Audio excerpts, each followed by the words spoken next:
My name is Dr. Krish Bharggav.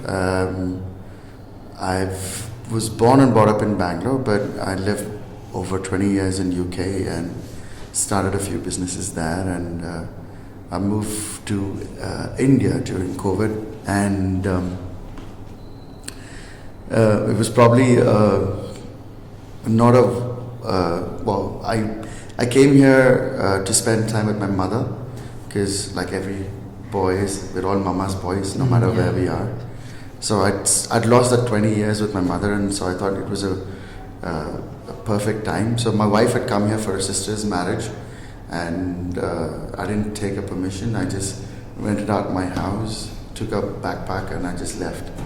Not even so. I'm British by citizenship, so I didn't even have Indian visa to come. I just got on a flight because there was some Vande Bharat flights coming out. So I just took the right risk, and I just got on the flight, and they caught me in Delhi, saying, "Well, who are you and how did you get on these flights?" Because Vande Bharat mission was only for Indian citizens at the time. So these guys, well, none of the foreigners were allowed, and I looked. Which year was this? 2020. And COVID times. COVID time, peak COVID. And I just got here, and back then the story was, so when you come to India, you are taken over by the army, right? So the army takes over your responsibility, and then they hand it off to the Indian police, and then they put you into quarantine, and then you go home, right? So the risk they had was, if the army has to take over, they divide that flight into groups of 25, and if one person goes missing, the remaining 24 cannot get out. All right. So now that they've got me here, they don't know how to process me as a foreigner, right? So if I don't go out, the remaining 24 don't go out. So they were all stuck, and they were trying to figure out how to process me as a foreigner in India. There was no machines, there was nothing, because Indian citizens, they just put a stamp and they send them out, right? So I said, well, I'm here now. Either you send me back or you do something. So at the end, it was probably the first and the last time an Indian, I've never heard of this. The immigration guy just took a picture of me. He said, took a picture of my passport, and he said, "Get out." And in the next, because there was a quarrel between the police and the military, because everyone started creating a ruckus of the lack of organizing and things like that. So anyways, that's how I came to India, and I've always been in data science, mainly. My PhD is in data science. My master is in data analytics. And then my company back in UK was in data science. So we provide data analytics. You name the company, we've provided it to that. So Google, Facebook, they were all my clients. So my company goes and builds analytics for companies that don't want to invest their own time. So they hire my company. It's a small company, but I've worked with more than 45, 50 MNC. Wait, for someone who doesn't really know about it, what do you mean by builds exactly? Oh, good question. So I'll tell you what my most recent project was about. So my last project was about, for a company that, I don't know if you know Merck. It's a very big pharmaceutical company. So they had hundreds of hectares of production factory, all right? And they have these air-conditioned machines, all right? This is one use case I'm telling you. So the air-conditioned machine had one thing that controls all the air-conditioned machines. Nowadays, they've split the ACs, right? Back then, they used to have one control unit, and it controls every AC in the entire production.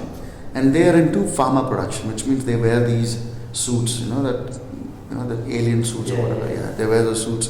And if one AC stops working, they have to shut down the production of the entire factory. So they cannot run the factory production with a HVAC not working because of the ventilation, right?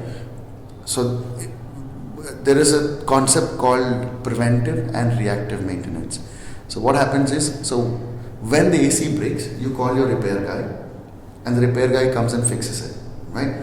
Now from the time you call the repair guy, from the time it breaks till the repair guy comes and fixes it, there's a difference, or there's a lag, right? There's about a day or 2 or 3 days, right? Now a company not doing production for 3 days is millions worth of loss, right? Especially as big as them, right? Now what they wanted was, they wanted preventive, so they wanted to predict before the machine breaks. So they want a system where it tells them in advance, okay, this machine is going to break in a week's time, can someone go fix it? So now they make it a maintenance thing where they go and fix it even before it breaks. Wait, how does that work exactly? I'll come to that.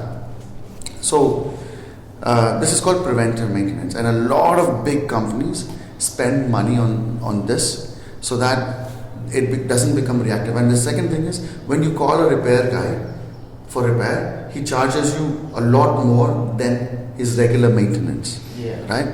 So a lot of these companies, they make money by saving money for the company by using technology. So whatever money they save, they take a percentage of that, and that's what we used to do as well. So I partnered with a world's biggest real estate company called CB Richard Ellis. They have over 25 million square feet of commercial space that they rent out to Google, Facebook, and all of those guys across the world. So I partnered with them. So my company partnered with them, and I'll tell you how this works. So this is a specific scenario. There was a small town called Heist in Netherlands. All right, this town is where the factory is. Right. So during COVID, there was a big problem because the repair guy cannot go to the factory. Right, he cannot travel to the factory. So there's two different scenarios. One, there was no access. Two, they cannot stop the production because they were also working on vaccinations. All right, so they couldn't stop the production, and that's the time they make money, right?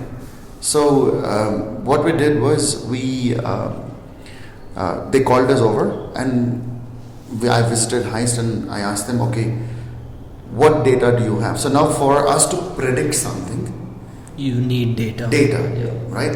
Like, large amounts of data. Yes, which is one of the most advanced data science concept in the world, are astrology. Hindu astrology. It is the most advanced. Not even the most advanced. Even ChatGPT is not as advanced as our astrology. The accuracy of the planetary position that has been mentioned in our books, in our astrology books.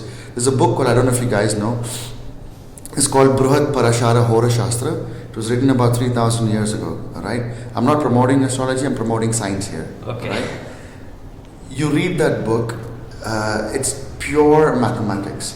So they've predicted to the microsecond, saying if something happens at this second or this microsecond, where this planetary is in this position, and this is how the outcome is, and the prediction rate is over 95%. It's crazy. Does that make you want to believe in astrology? Yeah. I believe in science. Yes, I'm a very spiritual guy. I became more spiritual after reading these books because I don't know if you have grandmothers at home, right? Everything that they say, that don't do this at this time or don't eat this at this time. Don't disregard it.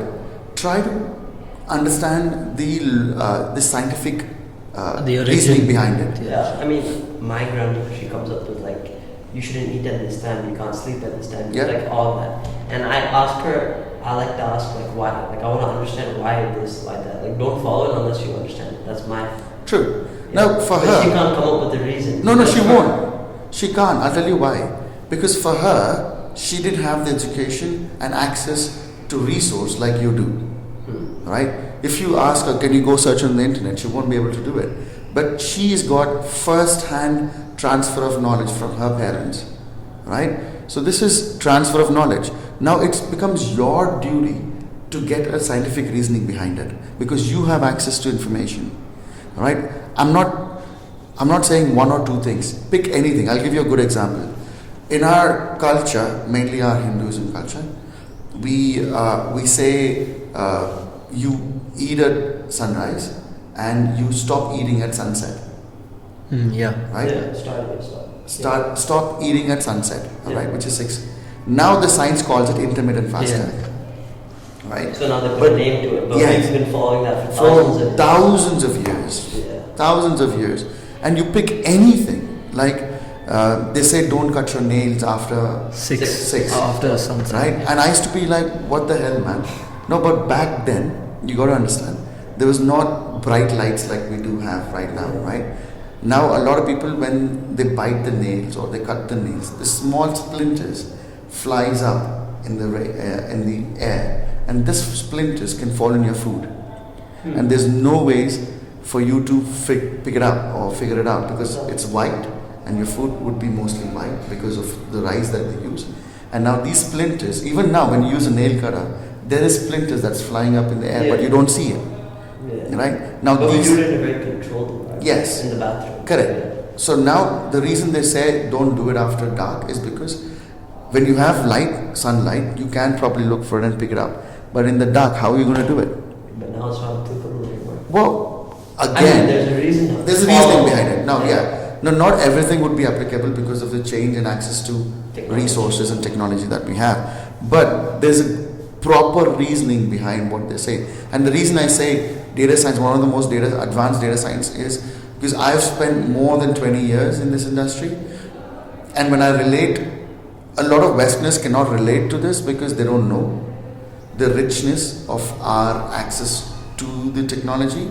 But when they read these books, the biggest mathematicians in the world, including Steve Jobs or my mentor, he's got 7 PhDs, Dr. Naira Chamberlain, right? He was the president of Mathematics Association UK. He's the first you have these aircraft carriers that is in the sea.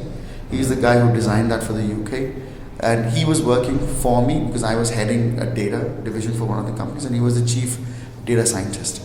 Even he gets his inspiration from my Hindu scriptures. You know Black Panther? Yeah. Have you seen the suit in Black Panther when you shoot the guy and it converts the kinetic energy into electromagnetic or electron? Potential. It's his concept. It's Dr. Naira Chamberlain's concept. It's actually possible. Yes. It is. He's written a thesis on it. And that's the thesis they converted into the suit. Now the suit does not exist. But scientifically it is possible to do that. Theoretically you could store it in the fibers. Yes. But obviously there'll be energy. Yes. Yeah. So you can do that. So now that's how these guys take inspiration from our own culture, but we don't, because we have seldom exposure or seldom knowledge, or don't find it cool. We also don't relate it to the West. Yes. Right. But now we're thinking that under the influence of the West. Exactly. Yeah. But that's what they want, right? Yeah. That's what they want. That's control of education. Do you know the education system that we follow? It's very similar to... No. Do you know where it comes from? It comes from Germany or something. Prussian. Yeah, Prussia, Germany. Prussian. Do you know the concept behind it? I'll tell you, it'll really shock you guys, alright? So, back in the days, when the USSR existed and there was wars everywhere, right? People had a lot of independence to think and be themselves, right? Pre-war I'm talking about. People were more creative and people were more judgmental, and they had the liberty to speak up and say things. Now when the war started, the Prussian Empire, the Persian and the Russian Empire, right? They were not able to convince a lot of their own people to come and fight in the war because they had their own opinions. So now that became a big concern, right? Now what they decided was, we need to be able to control these minds. How do we do this? All right. So they started the Prussian education system, where They control what you are supposed to think, what you're supposed to say, what you're supposed to do. Right? They design the syllabus. They design the way of thinking. Right? Now, when that started, that made people more of a follower than a thinker. Right? You're just Goats, yeah, sheep. eating what you're fed. Yes. Yeah. Right? And that has never changed. We still follow the same education system. So Now, if you look at any successful person in the world, pick anyone, he would be a guy who didn't follow the education system. He would be a dropout. He would be a guy who's a rebel who says, I don't want to do it this way. The thinking outside. Yes. Pick anyone, any successful entrepreneur. Steve Jobs, Anyone. Yeah. Right?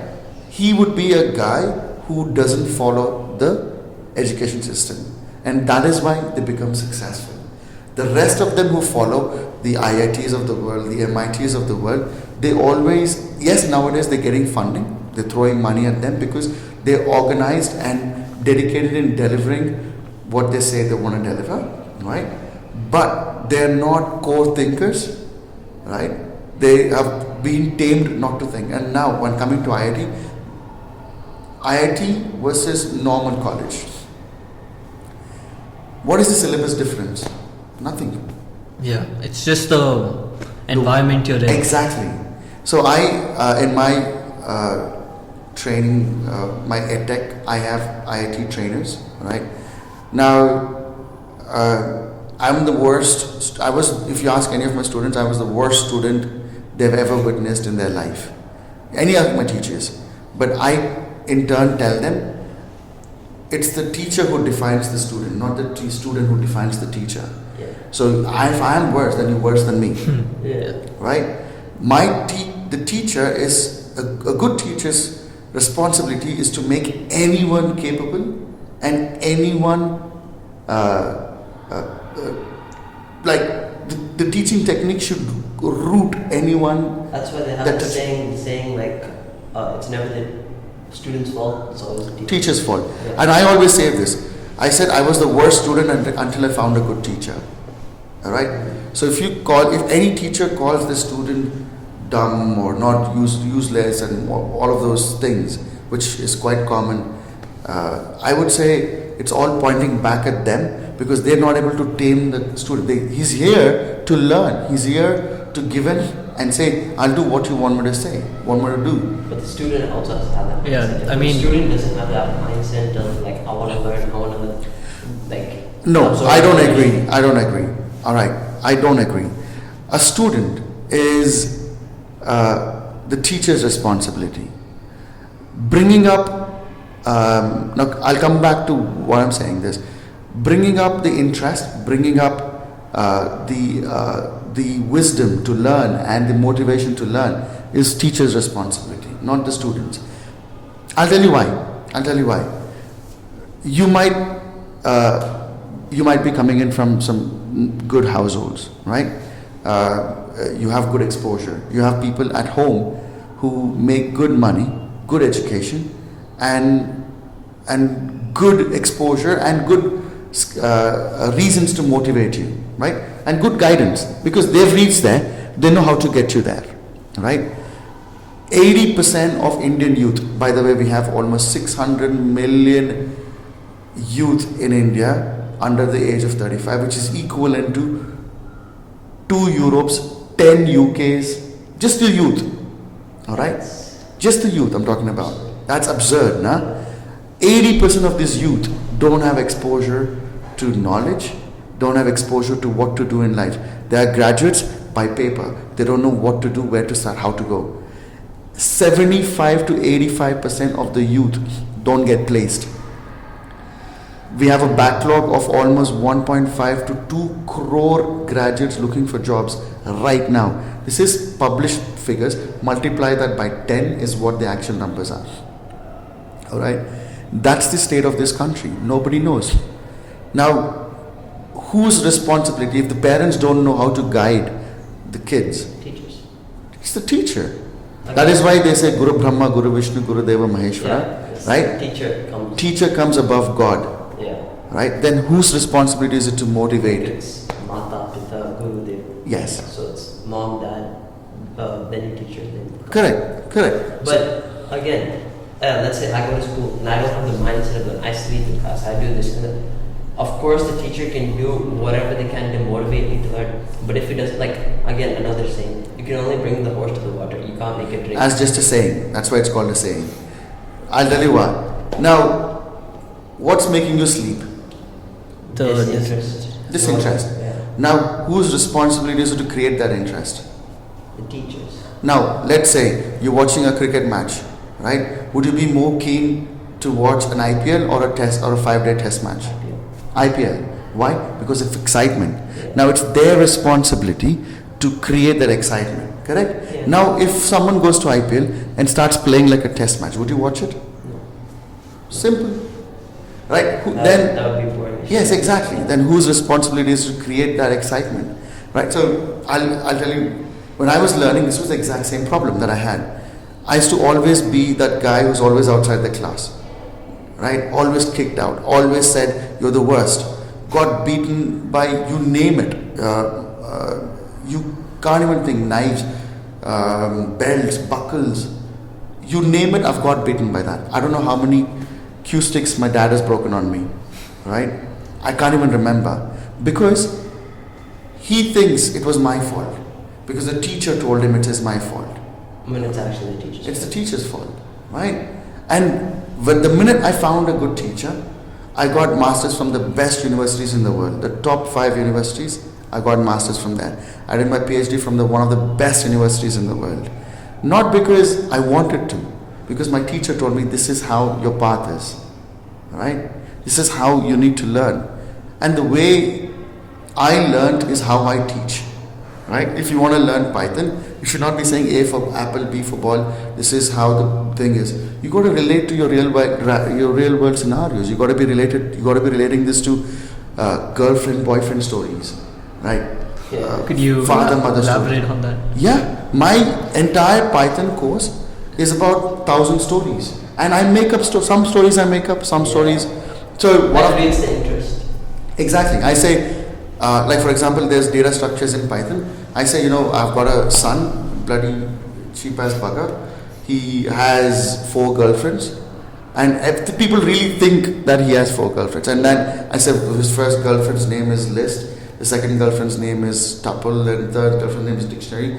And then the first girlfriend is very liberal. She allows him to have a second girlfriend. She does whatever he wants to do. Attributes change. Yeah. Right. Now people are interested in listening to my, not Python, but they want to know what kind of girlfriends my son has. Yeah. Right? And then I talk about, okay, I have a neighbor uncle and he has 2 wives.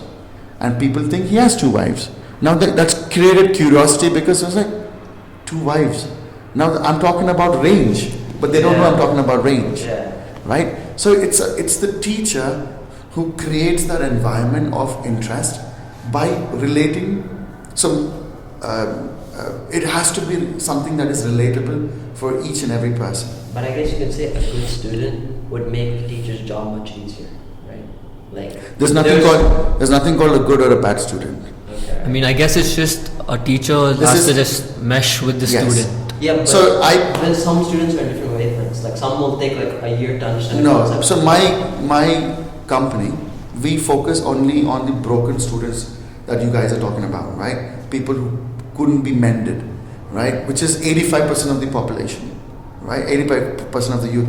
15 are the gifted ones. They get good school, good college, and people get placed. Whereas you talk to any Swiggy boy, delivery guy, you talk to anyone who's put up stalls on the streets. They're all graduates. But they just never got them. No, why are they doing those jobs when they are graduates? Because they don't know how to get exposure to the real world. People think getting an IT job is something you got to be gifted with. You got to be a mechanic. No one knows you can get into IT with BA, BSc, BCom, or even with a diploma. No one knows that. People, you don't even try to get in when you can get in, with exceptions that you have the skill. Now, how do you learn the skill? A lot of people give up thinking that they're not eligible. But who said you're not eligible? So you are. That's like demotivating. You want to exactly. Yeah. Now the point here is you have to educate them in a way that they know their pathways. And unfortunately, most of the teachers in these colleges, they're not the premium colleges, they are students who passed out from the same college, who went out to apply for jobs. They didn't get the job. Now they came back to the same college for 30,000-40,000 rupees. They teach. Now a guy who doesn't know how to get a job himself, how will he guide his students to get a job? Yeah. Right? It's like That's guidance is not there. exactly. And 85% of the youth in this country don't have this guidance. They don't. So your business is on course and trying to help them. Yes. So now I bridge them. Yeah. Right? I bridge them. So we placed transgender beggars. Yeah. I converted them into Java engineers. I placed 9 of them. Now beggars, they were BCom first class graduates from Hope Farm Signal. I picked them up from Hope Farm Signal. I've seen like On your there. TED. On the TEDx, yeah. So yeah, I picked them up and I said, hey, I pulled up to the side and I said, what do you guys do? And he's like, yeah, I've done BCom, BSc. Family didn't accept that they want to be transgenders. They were pushed into the streets. Companies don't want to hire them. I said, fine. Let me pick them up, train them. So they learned the entire programming on their mobile phone because they don't have laptops, right? And they watched my classes. And then the next step was to tame them, so to discipline them, because they've been on the streets. They've been subject to the worst environments you guys can imagine, right? I mean, think about the worst scenarios that someone can go through. Like people get shouting at them, and then That is good. That is good. Yeah. Physically exploited, mentally exploited. They go through the most traumatic experiences. Someone kidnapped, right? They can't even report it. Who's gonna go and look for them? Because the family is not looking for them, right? They go through one of the worst scenarios that you can imagine in the world. And now to bring them out of that, tame them to be a developer is not easy. Teach them English, and that's the gap that we are trying to fill. Now we are so good at this game. You leave anyone with me for 3 months, I'll make him an engineer. Anyone. now, Right? do you think what you're doing is better, more worthwhile than going to a university or getting a college degree? For me, I mean, His business, I'm pretty sure it's like students who've already had the education but just wasn't able to take that next step to college. no, I am against education system. I'd say it is bullshit. Yeah. It's a load of crap. I'll tell you why. Whatever you're studying now will not be relevant in the next 6 months. why do you say that? The technology is moving at such a pace right now, right? And I see this every day of my life, right? Because my job is to train and place them, right? Now, if I am not current, then how am I going to place them? So you know what I do? I create CVs and I attend interviews myself. So far I've attended 10,600 interviews. Well, that's A lot. So nobody has this data in the entire country or entire world. Who's got the guts and the balls to sit and attend 10,600 interviews? that's a lot. Like every day I spend last week I spent at least 110 interviews. The reason I do this is because I get current data. I get questions, what is being asked in the interviews.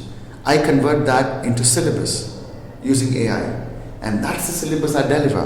Your parents might be in tech, right? Yeah. You ask them, do you need a 4-year engineering degree and a master's to do your job? My dad is completely against the education system as well. He's like, because I want to major in comp science, right? That's what I want to do. And I'm talking about like college applications and all of that. It's like, bro, you don't need to go to college. It's bullshit. Like, you can just if you take like an online edX course or like a Udemy course, then Join my Python, course. Java, exactly, anything like that, then you can like go and work for like the FANG companies like Google, Facebook. Yeah. It's like a 4-year degree. It's like It's expensive. bullshit. It's a bullshit. I think it's the biggest scam the world has ever seen. Do you like, for someone who's still unsure, do you think they should have it as a safety net or still just go No, without it? see, the problem is most of these companies, they need to apply filters, right? So now, how do they filter out good versus bad, right? So what they do is they apply these initial filters, saying, okay, I need only computer science.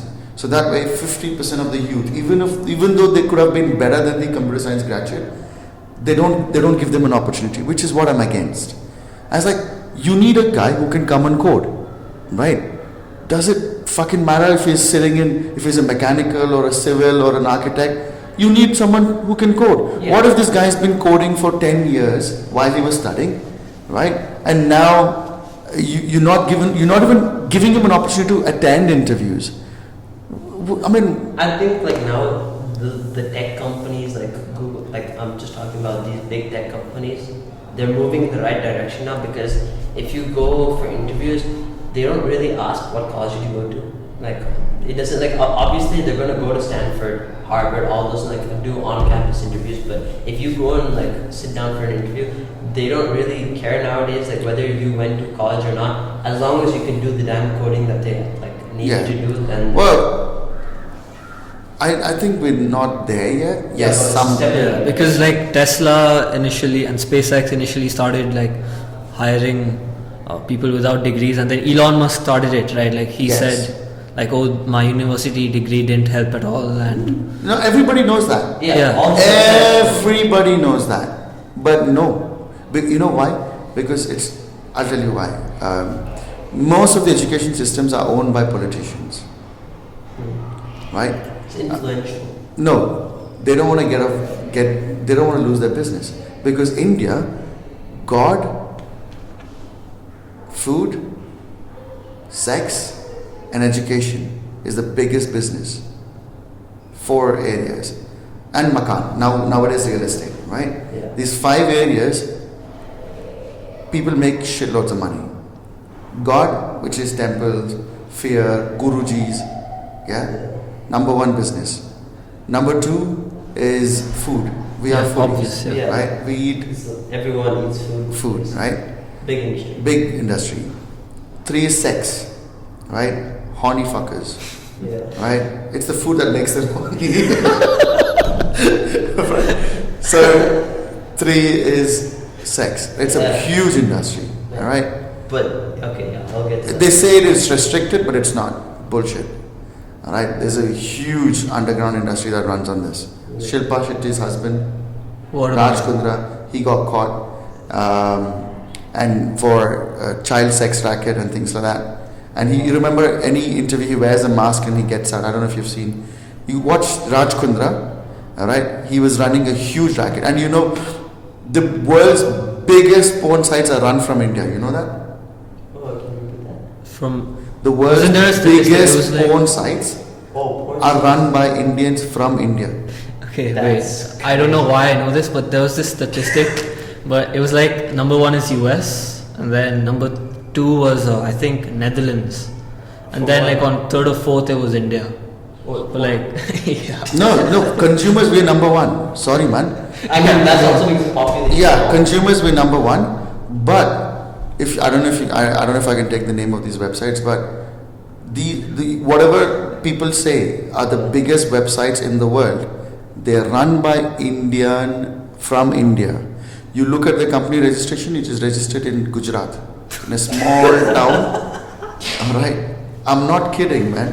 You go to the company registration and you look at the source, like the parent company.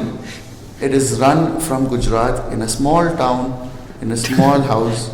They're running the entire. This is what we are capable of. Yeah. India. I mean, we can. Making the biggest companies in the world. We can. Yeah, man. It's crazy, right? Yeah. Now, what was the other one I was talking about? Real estate, obviously. Now Yeah. it's a boom. People live. Yeah, and we have the brains, the IT. So we are the. Yeah, it's equivalent to Saudi's oil exports. Our Yeah. export of IT is equivalent to Yes, we are the. If Indians stop working tomorrow, the entire world will Because collapse. everyone goes into engineering and I know we have the brains, but the point is, the people who've got good exposure, good background, these are the guys who are actually getting exposure to get into the right industry and right place. I am worried about the remaining 85 to 90% of the 600 million I'm talking about, which is the big number. No? So almost 500 million youth don't know what to do in life. From today, you can do an experiment. Any Swiggy delivery boy who comes to your house, ask him what his graduation is. 9 out of 10 will say he's an engineer or a graduate. I run master classes every Saturday. We get 300, 400, 500 people join my master class. And in that master class, I get, security guards. I get people, small village, small town, school teachers. Like normally you wouldn't like look at these people and say like, oh, they're educated. Like they don't look educated, no, but they do have. They are. Now, one thing, would this be a very industry specific thing? Because for coding, someone could learn it easily, right? Because you said that's why I wanted to get to like the stereotypes in India, like oh, become a doctor, lawyer, engineer. Like what's your opinion about that? We will not have a coding job in the next 2 to 3 years. Yeah. It's gonna go. Yeah. All right. That's my prediction. All right. That's what I think is going to happen.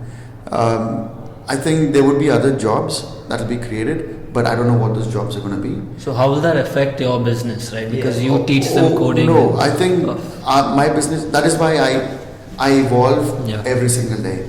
The only way you can sustain in this industry is by being agile and being evolved. Dynamic. Which is why our education will not support this, right? So by the time we finish our graduation, we're working on a set syllabus. Now, if things are moving at a lightning pace, right? So that thing is already out of syllabus. Like none of the shit that we learn is like going to be useful when we. Nothing. I'm sorry to burst the bubble, but it's not going to be not 1 inch. Maybe I'll tell you what will be useful. What you guys are doing now, right? You don't have to sit here and do my podcast, right? You could be doing something else. You could be going out with a babe or going out doing something. I don't know, right? You guys are about 16. Right? This is the age where you're exploring things. But this inquisitiveness to start a podcast and like get out there and do it, right? This is gonna help. You're getting knowledge from people who have first-hand experience. No, I would more than that. I'm not appreciating your guess.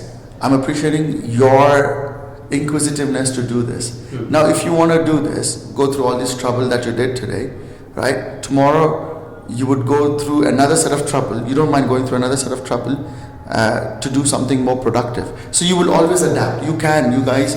This is what I expect from my students. Is I don't want to have a background or an education or no. You just have to have the will to get up and do something. That's it. If you don't need anything else to succeed. And if you look at the difference between a successful person and an unsuccessful person, the unsuccessful person will sit there and he will say, I want to start a business. I'm thinking what to start. Yeah, and I'll do it tomorrow. Nobody knew Airbnb, right? That's such like. They didn't know what they were doing. Yeah. They thought, okay, I'm going to put some beds, air beds, and we're going to serve breakfast. That's a successful business. So nobody knows if any business is going to be successful or not. It's the wisdom and the risk and the balls to set up and do it. Like, small scale. Yeah, like Uber also. Like I remember my dad would tell me stories. Like when he was in college, his friends would ask him. Like a lot of people would just call him, tell him, "Hey, can you pick me up?" You know. And this was before Uber or anything existed. And he would just do it. He would like speed on the highway, whatever. He would do that, but it never occurred to him that hey, Uber could be an idea. And then one smart guy came along, created Uber. Now like a billion-dollar company. Exactly. So no, it's just about doing it. I mean, it's not about like it doesn't matter. Not about business, but it's about anything in life, right? You just get up and do it. The only difference between unsuccessful and successful is this: the guy who is impromptu, who is very curious, and he doesn't care the outcome, and he stands up, he wakes up, irrespective of the fact that it could work or it could not work. Now, I could be doing the same thing that I was doing in UK, right? I'm in that stage of my life that I can't take a lot of risk, right? I have 2 kids, you've seen them, right? And I was doing really well back in UK. I had a perfect company, good projects, and my projects kept flowing because I work with some senior directors of Deloitte and things like that, and they used to always give me projects. So I was never worried about money, and I was settled, right? I took the risk of coming down to India, and the reason I started Browse Jobs was because you guys must have seen my TEDx. It's because some idiot decided to sell my mom's vaccination to someone else, and at that time I saw how much disregard is there for someone's life in India. If you don't, I mean, we are all lucky to be protected by the people that we love and have that affordability to sit and have a safe life, right? Now, if someone has to enter our community, they have to go through a lot of stuff, right? Yeah, exactly. Not everyone has that. 99% of the population in India don't have that, right? They're exposed to all sorts of crime, right? That is why Kolkata crime, yeah. They don't have the same luxury as a lot of 1% or 2% of this population does. Now, with that sort of environment, succeeding and becoming someone is not easy, right? Or having that nurture to for someone to motivate themselves, and I always say you are what your 5 friends around you is. You're an average of them, right? So imagine in that environment what your 5 friends are going to be, right? So when I came, when this incident happened when my mother died, I broke down the glasses of the hospital, and I couldn't believe that someone could just disregard her, someone's life, and that hospital, that hospital, every 10 minutes I used to see someone dying, right? So I couldn't believe the death rate that was coming out, and this guy, he converted a nursing college into a hospital, and someone local had given him the permission to do that without necessary instruments, equipment. And when I started doing this hangama, they threatened me that they arrested me, but they said they were going to put digital crime case on me, and I didn't worry about that.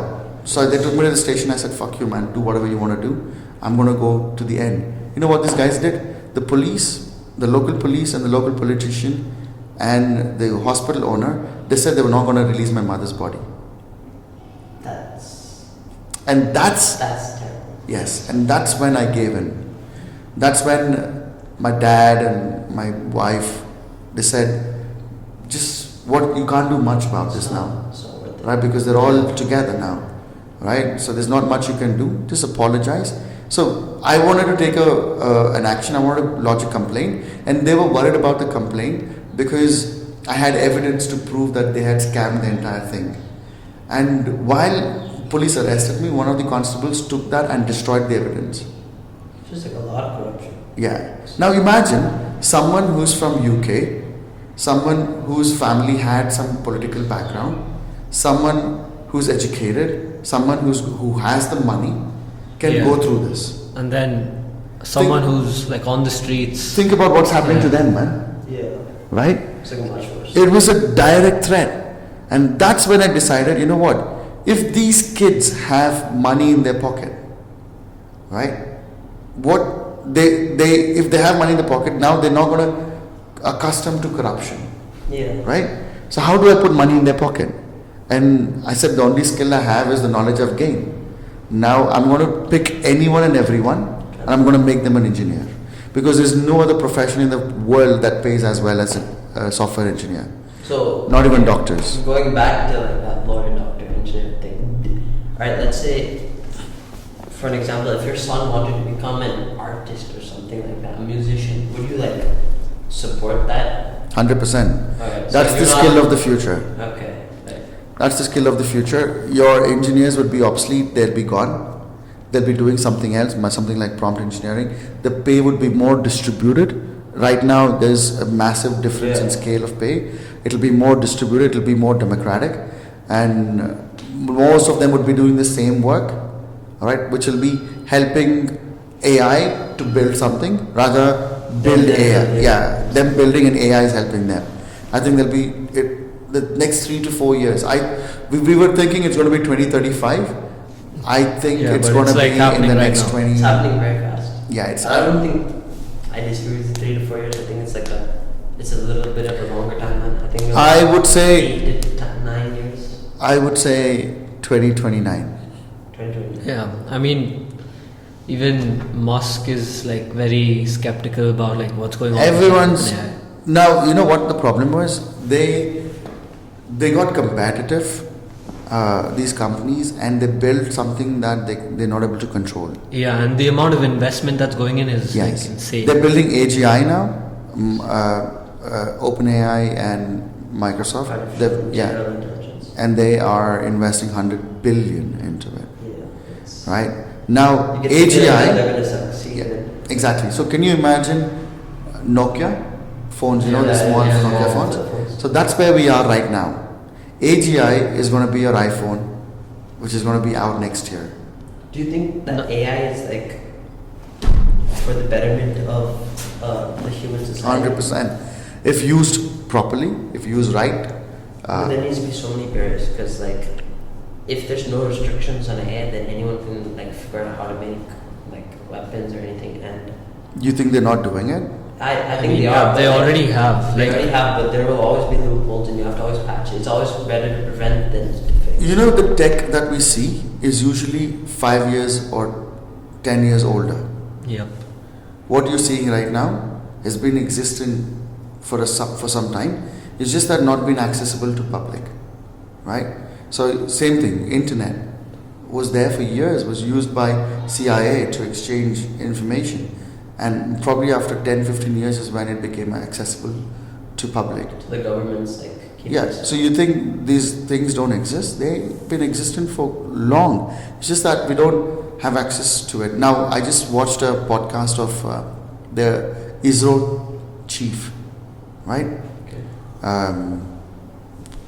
Something that he said caught my attention, and I think I always knew this. So, this is chief of ISRO, right? One of the most powerful spatial agencies in the world, probably equivalent to NASA today, right?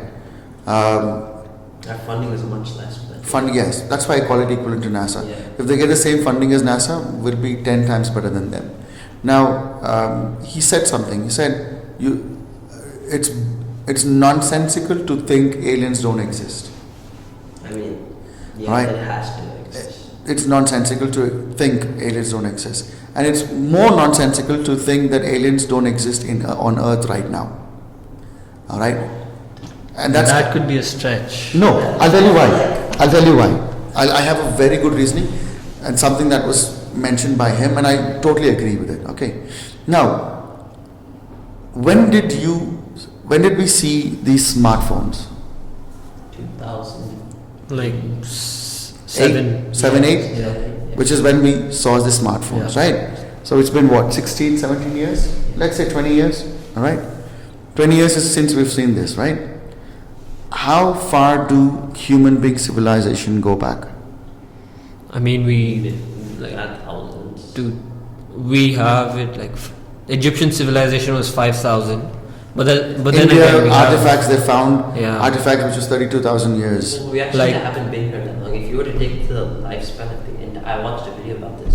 If you were to take the lifespan of the entire Earth, and if you were to take the amount of time that it's like 2 seconds. 3 seconds. Yeah. 3 seconds in 24 hours. 24 hours is how Yeah. long. So that means we could have been been here for like so little time, but yet global warming, we've caused so much.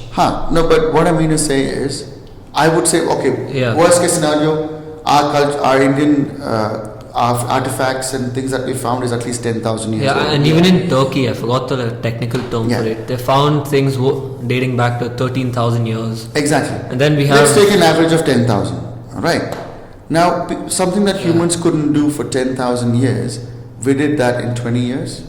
Or let's say the entire technical revolution, 100 years, right?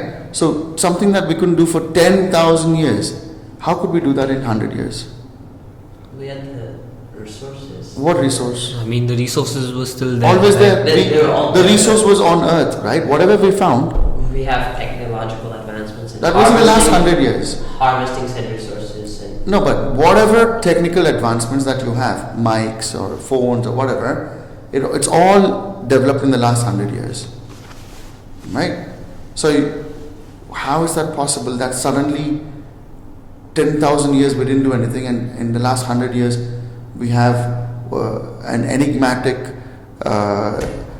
what do you call revolution of it does go against like if like let's say you were to take a test, it's much easier to go from the 50th percentile on that test to 70th percentile than it is to go from Fair the enough. 98th percentile. Fair enough. I mean, yeah, it's like an exponential scale, Yeah, it's but like- Fair enough. but still, it brings into question, right? It brings- 10,000 years. Yeah. 10,000 years It versus goes 100 against years. that Yes, theory, so. exactly. Now, am I okay to say that people right now are more smarter than people who existed 100 years ago in terms of exposure to data and things like that? Yeah, 100%. Yeah? I mean, probably not. I mean, in today's day, obviously not. We had like philosophers back then. Correct. But, No, when I say in more in developing scientifical Yeah. things and making our lives easier, right? So now, is it not possible that there could be someone who's probably 100 years ahead of us? Spoon feeding. No, in terms of another civilization Oh, okay. on another planet, because extraterrestrial, there is no doubt they exist. Yeah. Okay, can there not be? So we are in 100 years we've done all these, right? Now can there not be 100 years ahead of us? It can be possible, right?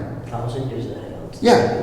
So now, if we can do so much, where we have flying cars, flying self-driving cars, nowadays we have invisible clothing and things like that, right? Using tech, right? AI, AGI, and all of that. Can you imagine what will be in the next 100 years? Right? It Can you becomes imagine? harder to envision your Exactly. Which means, if a civilization is 100 years ahead of us, don't you think they'll have technology to do interplanetary traveling? Yeah. Right? If there are 1,000 years, don't you think they'll have technology to clone themselves or to change their avatars? Because now people are already finding ways to do I it. mean, but that logic relies on the fact that we'll always advance, right? But Exactly. we don't know feel if like we as a will. society, like if you were to take the iPhone for example, you look at it, it's a very like overall good phone. How much better can this phone actually get? Like 20 No models one from knows. now, what the hell is Like, What is the limitation to progression, right? There's no limitation. I feel like my opinion is that we're like it's just a feeling. I don't think it's true, but it's a feeling that you're approaching the peak of civilization, like, of technological advancement. But that can't be true because there will always be more. If you put iPhone in the hands of someone 50 years ago, do you think they can It's comprehend magic. that? Yes. Yeah. Right? That for them that is magic. Now you don't know what your magic is from now. Yeah. Right? That's why it's so hard to And envision. exactly. That's why you feel like you're coming to the peak. Exactly, which is why I think extraterrestrials can just be here. For all I know, you could be an extraterrestrial, right? Yeah, he's here. No, but how do I know? Right? Yeah. Nobody knows. How do I know? It's like It could be anyone on the road. Do Yeah. you think we already know, like, the government's? I read some news, like some this is a Mexico conspiracy. found theories. some like I don't know if that's like Now that's fake, but, like- that's bogus. I'm not saying it is bogus. I would say I don't know. It could be real. It may be fake. bogus. People do all sorts of things to gain attention now, but I don't deny that they are visiting us as and when they want. It's like making a call, right? Let's go to Yeah. Earth, let's go to Jupiter, let's go to Neptune, right? Just go chill out, right? Now, if there is a car, like they're building what do you call drones right now, right? Yeah. Self-driven drones, right?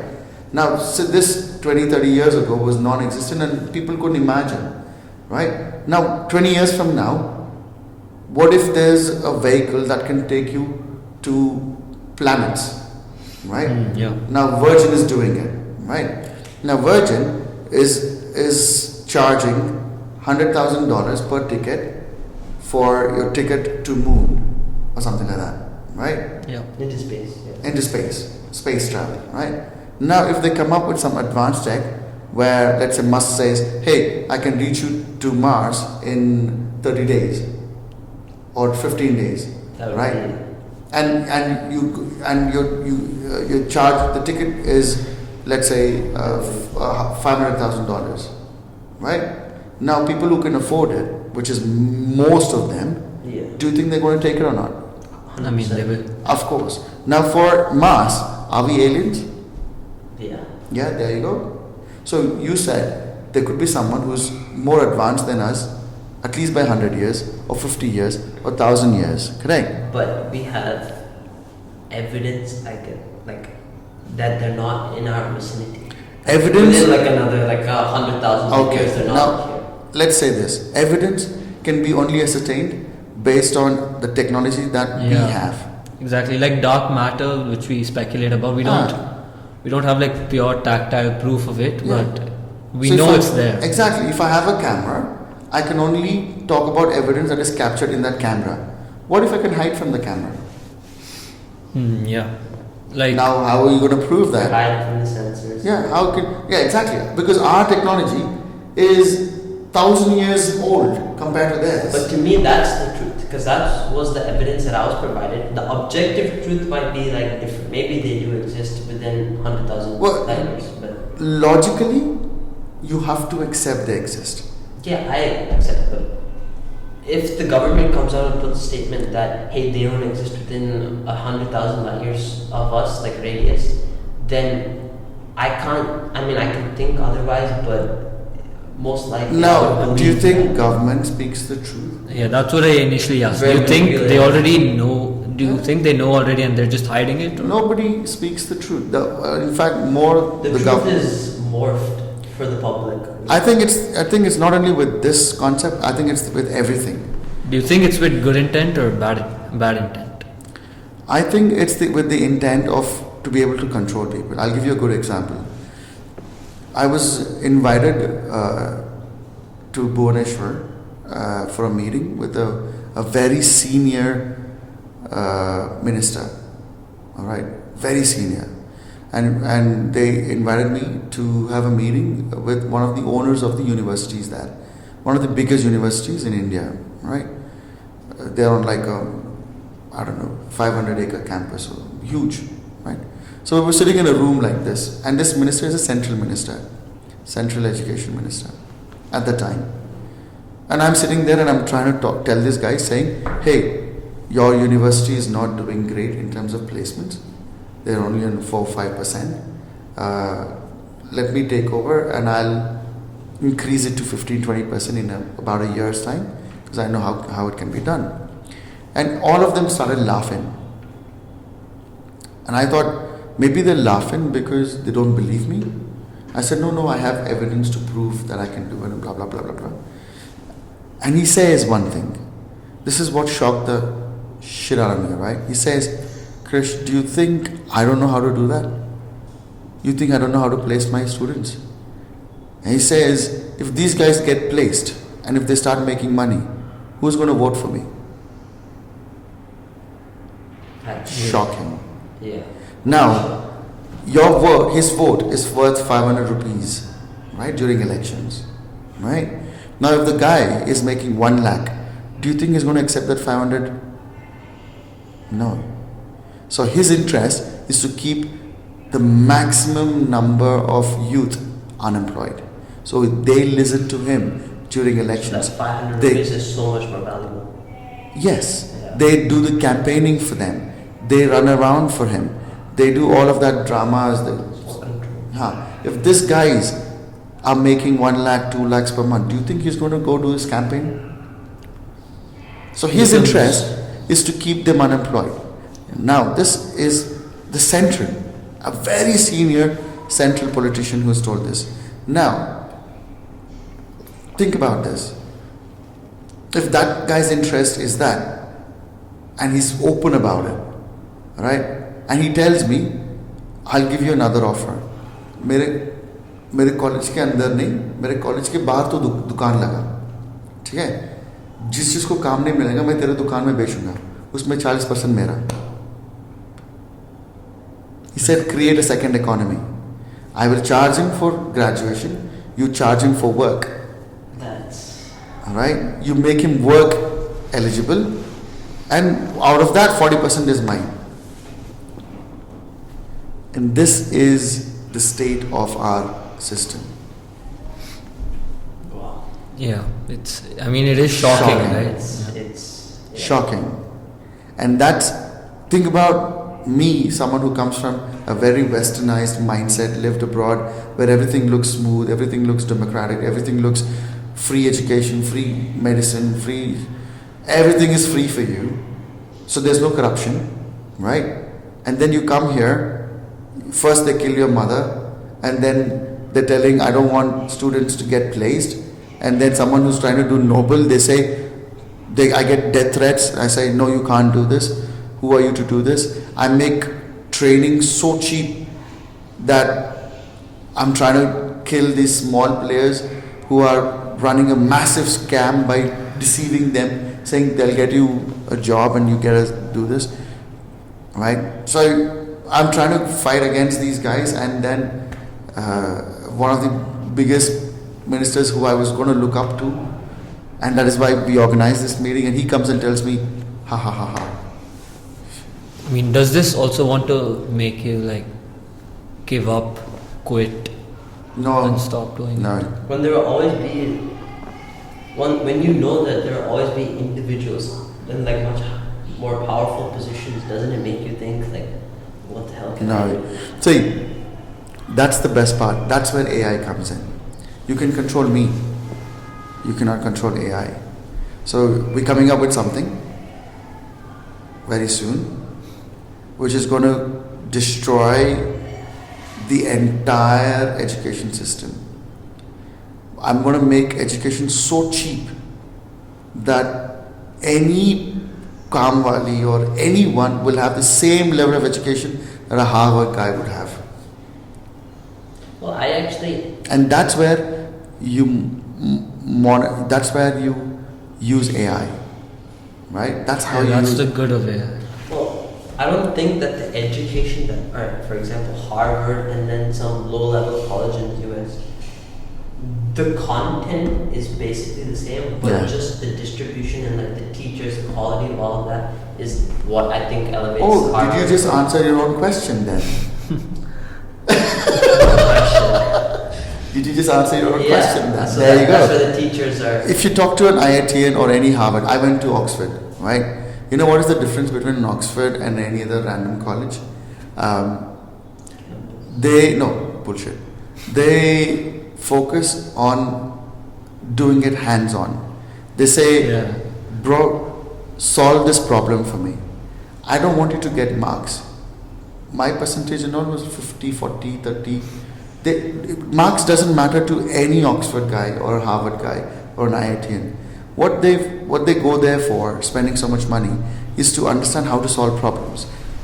That is why they're so good in solving problems. So it's the teachers. I think it's also that's what makes the difference.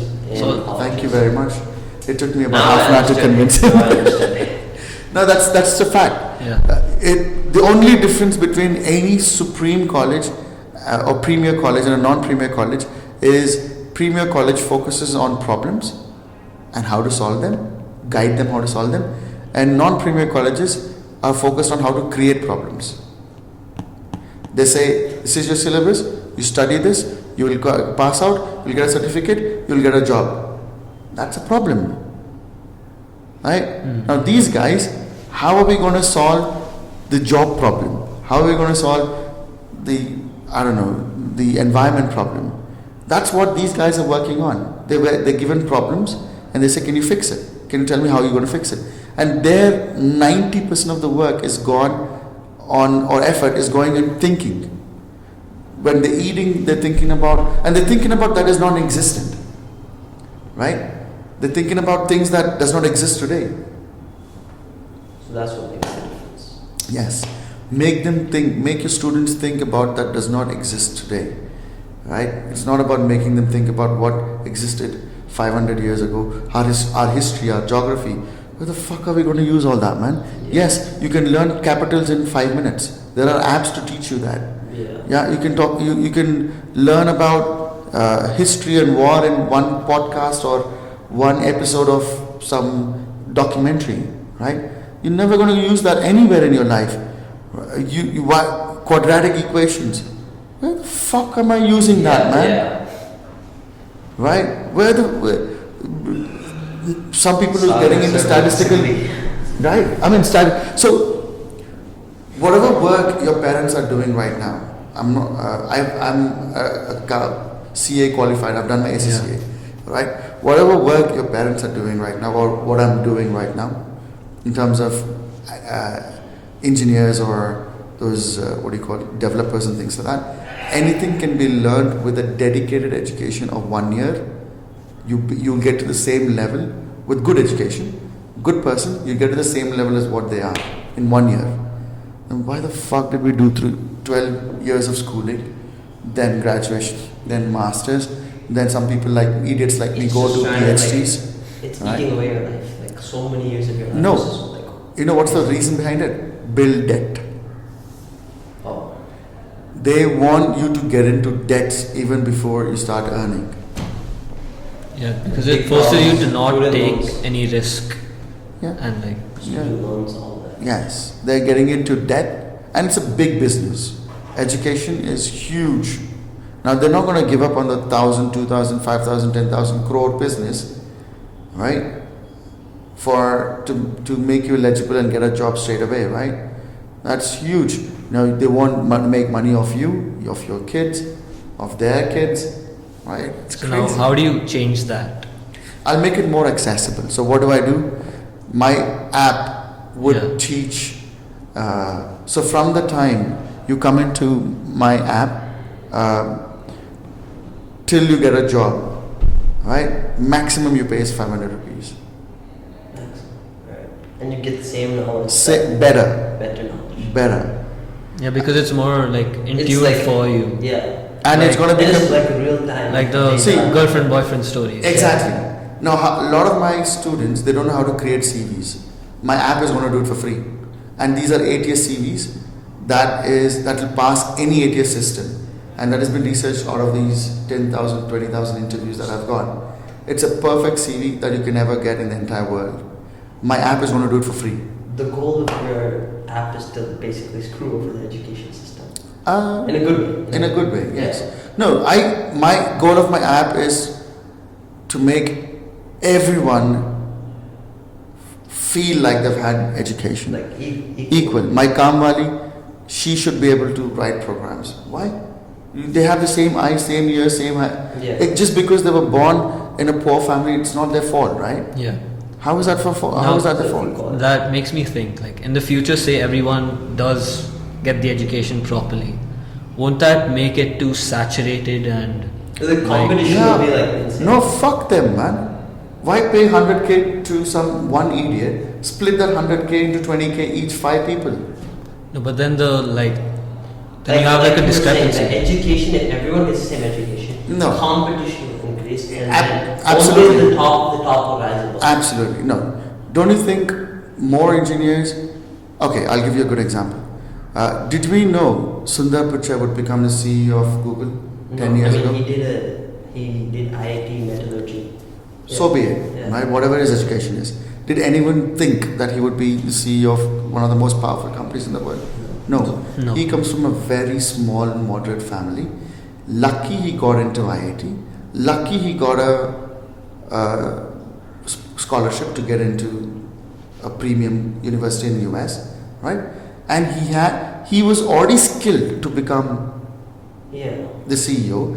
These guys just gave him a little bit of education here and there, right? To get him there, get access to Just the that, like extra push. right?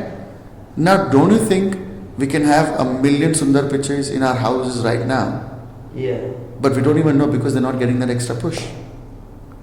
right? That's fair point. Don't you think we can have a billion Elon Musks in India, right? Who's built an entire company on Indian engineers, right? The extra push we might build 100 SpaceXs. Don't you think it'll become more competitive within companies where everyone's building a company, competing with each other, which means it makes technology Isn't it more less interest for the government as well? It becomes more accessible. Like, let's say you're selling a toothbrush, and I come up with a new toothbrush, and he comes up with a toothbrush. When you were the only seller, you were making 10 rupees per toothbrush. Now, considering we both came, I said, but I need to compete with this guy. I'm going to make it 8 rupees. So now he has to compete with me. So He'll make it. benefit of the poor people. But then it also drives up the quality of exactly. Competition always drives quality. Yeah. You want to compete with each other and make it cheaper, accessible. You know how much it costs to make your iPhone? Do you guys know? that video, $10. $10. I knew it even before that. Scale production. Yes. That is Now so $10. Don't you think with competition, they could probably make iPhone? They could sell an iPhone for like $50, 5x. Why are they selling it at 1000x? Plus. Because it's just branding, right? Branding, yes. Yeah. Now with competition, if someone is coming in with equal competition to them and saying, hey, I'm going to give you the same thing. Yeah, Samsung. But I'm going to charge you $50. But that would require, to achieve that, it would require more government intervention. Yeah. Well, then more A lot of people. people are against it though. No, but more people being legible to start their companies from their garages and build an empire like that. That means you cannot control, because there'll be more people fighting for their companies, which means it will become more competitive and more democratic. So you want to basically create so much demand for that. The only thing I want to create is access to good education. Give everyone a even playing. Even playing. If you are learning programming for paying 5 lakhs, I'm going to make this guy learn programming paying 500 rupees. Right? Now I want my Kamwali's son to become an engineer. I want, he gets a job, doesn't get a job, that's next. But I want him to have the skill and qualification to be able to apply for a job. So, okay, now I understand. So, like, once you give everyone a playing ground, the ones who rise above, then you can say, like, hey, they deserve to be there because everyone started off with the same. Yeah. And then people who didn't rise, like, they don't You're deserve giving everyone equal opportunity. Yeah, but right? could this go out of control? Like, How? say everyone's starting a business from their garage and everyone's becoming the next Elon Musk. Could this, say, like drive up in economic terms inflation, like exhausting of resources? Could this have a bad? No, but don't you think someone starting a company is going to create a job? That's true. Yeah, but then it Right. has Then those- other implications. You're also taking Like what? away someone else's job, right? Yeah. Like- No, you're not taking away someone else's job. You've got to fight for the job, right? You've got to be competitive. Like, don't you think it's unfair for someone to get rewarded just because someone else has not got the luxury to skill themselves and be there, right? I think the wealth will be more distributed. Right now, if you walk on Whitefield Street, you'll get someone with 1,000 crore, you'll get someone with 5,000 crore, and you'll get someone who's making 8,000 rupees per month, right? Yeah. Now, why don't you think we can distribute this wealth equally and have everyone have a good life?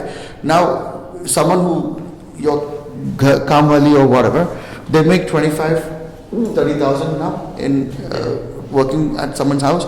You know how much an engineer makes? A fresher, some of these consulting firms, they pay him 18,000, 20,000. They make less than what a cleaner makes or a driver makes. Yeah, but then they also have the potential to go up, right? Exactly. Now, the scalability with the engineers is a lot more. Your potential pay is like much higher than like Yes. So that is where I think this would probably help, is that everyone's potential pay should go up. make it more accessible, more easy for people. Does the government have the resources to like push forward this idea in their economy? No, to be honest, they are trying. At least with the current government have been trying. They've come up with a lot of these schemes to educate. They've invited me also to come and support them with this. The scalable was not supportive for me at the time, but I was more focused on getting the systems right. Right, before I can advise someone, I need to know what is working and what's not working. Right, so I was last 1.5 years. I've just been attending interviews, understanding how the system is, how the entire industry works, because everything that you see around you depends on this. Your buildings, the entire economy depends on the engineers. Do you know that? Yeah. If the engineers don't have a job, there's no food market, there's no real estate market, there's no iron and steel market, there's no sand industry, there's no finance either. There's no finance industry, there's no cars, there's everything. So they're the foundation for our economy. Exactly. So don't you think if I push more engineers in who are growing with the increasing demand of AI, because we only focus on data, so increasing demand of AI, don't you think that's going to bring in more business because more people can afford now?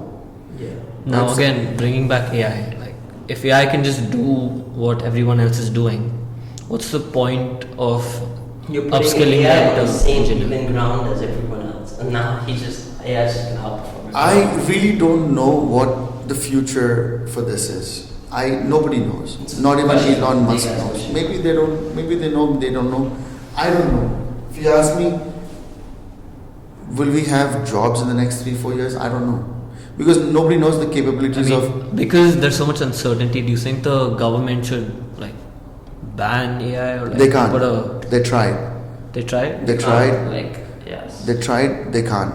It's gone out of hands. They put up a Senate meeting last year, and they said there should not be any more AI companies working on this more than the current. I think 1,400 companies which was there in the list. And they said no, nobody else can do it. And since then, every day there's 180 companies registering on AI companies that is registering in US alone. Forget about Russia, forget about India, forget about Singapore, right? So it's a frenzy. Everyone wants to. You cannot control it. Now, what would you advise your kids to do then? Because there's so much uncertainty. Yeah. And like, I really think the future is going to be about. Okay, I'll give you a good example now. Now, when 10, 20 years ago, people were driving, 40 years ago, they were driving these Ford Mustangs and all of that, right? Yeah. Now, back then, when they were having it, it was accessible, it was easy, whatever, right? Now, they stopped producing it. Now it's like the in thing, right? It becomes more and more expensive, valuable. Now, I consider the same thing with skills. You should probably develop skills that people would value a lot more in the future, such as now if AI is singing and is doing the music, and I think I'll tell you what the future of Netflix is. You remember this? It's on record. The future of Netflix is where you are your own movie's hero, which is rendered at the same minute and the same second. I'll tell you how it's going to work. Live action. Live.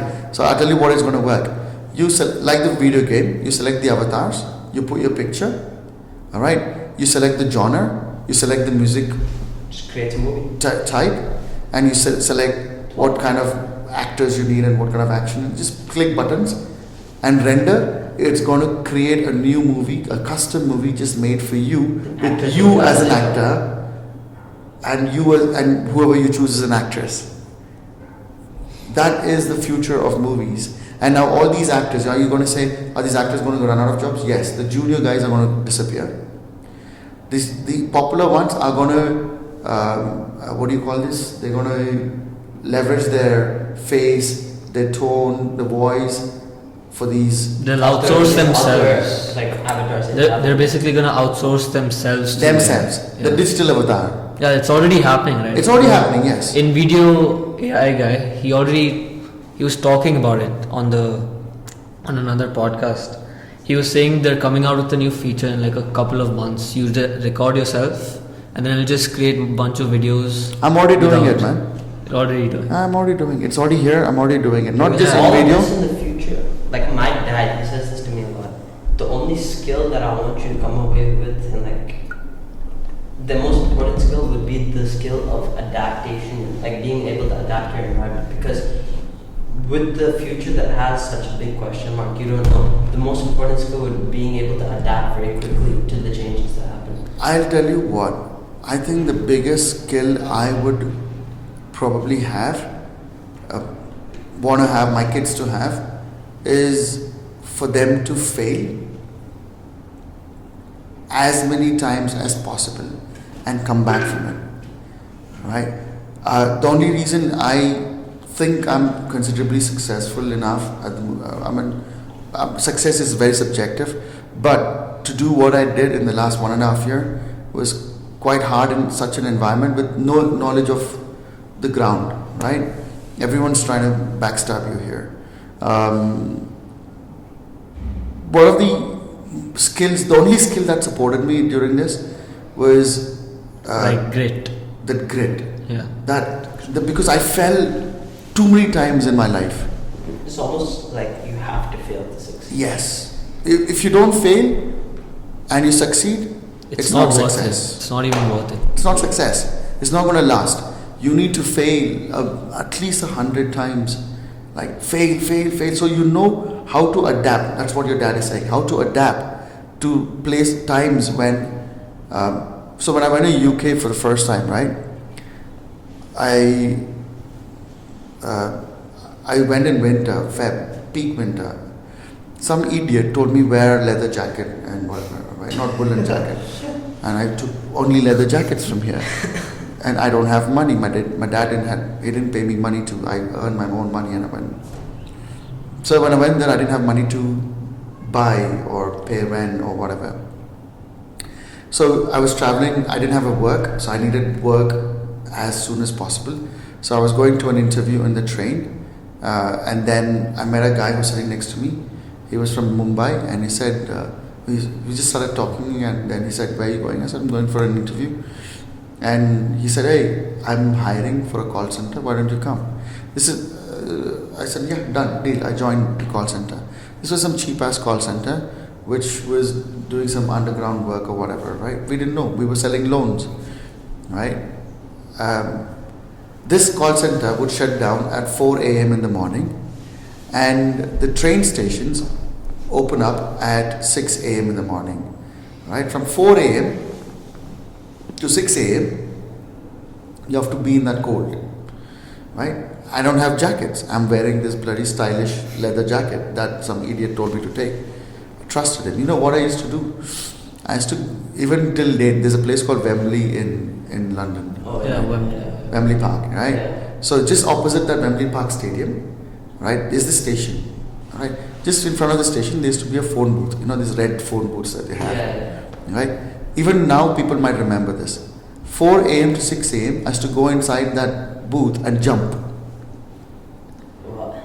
Jump. Jump. Because when you jump, Oh yeah. your heart rate goes up Yeah. and it keeps you warm.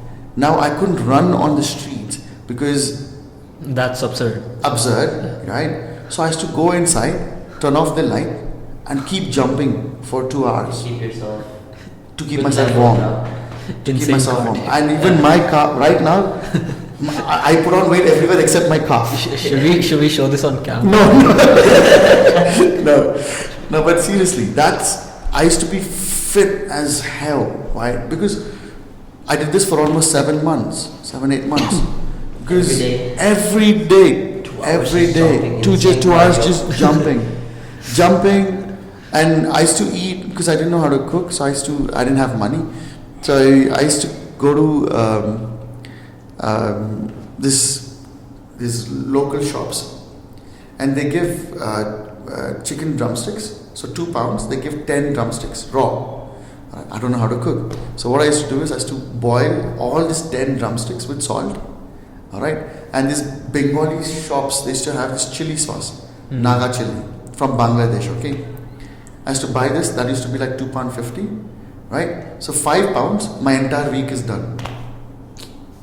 And I lost almost 22 kilograms in that, because I used to eat only chicken, boiled chicken.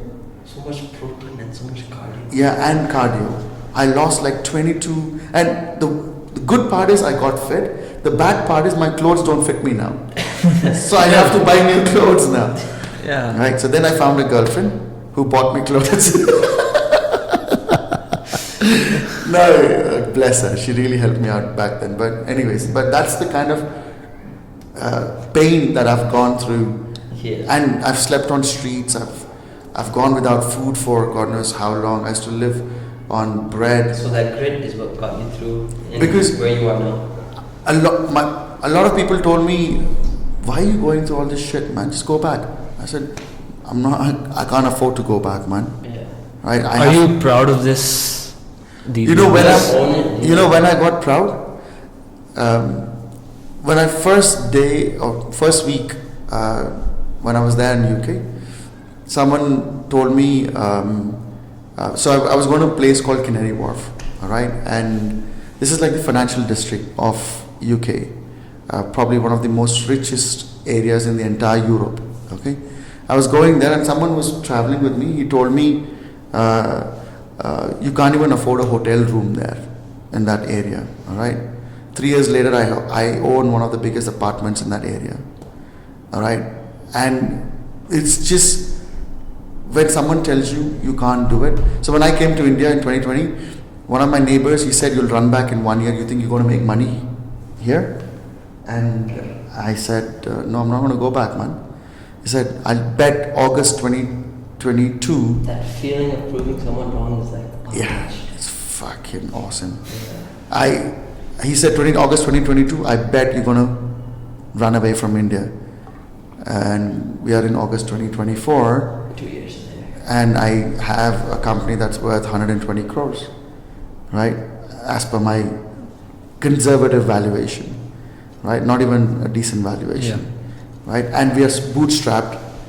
I'm building an AI which will probably double X this, Yeah. right? But it was, and this journey was tough to get to where I am now, very tough. Making money in India is tough as an entrepreneur. It's not easy to get people to pay money because everyone wants it for free. Yeah. And with a very saturated market, which is the education market. Now there's this movement that India is going to be the next like US kind of developer, Superpower. right? We already are. Like even my dad, China still exists. I feel like. China's going back to like China communist. is very secretive. Yeah. Yeah, but that's like scarily secret. It's No, like I'll tell you why. China is so secretive that,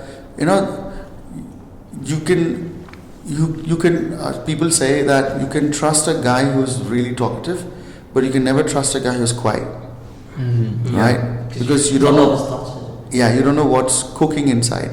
Now, China is that, right?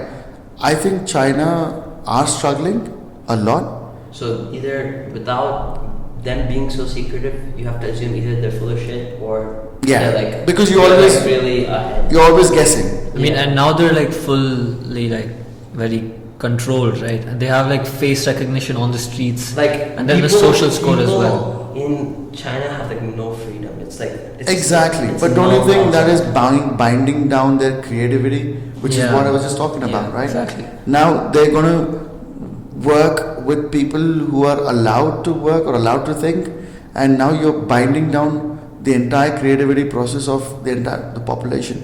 Now India, that is why I think is in a better place, because the kind of freedom that you get here, you probably wouldn't get anywhere else in the world.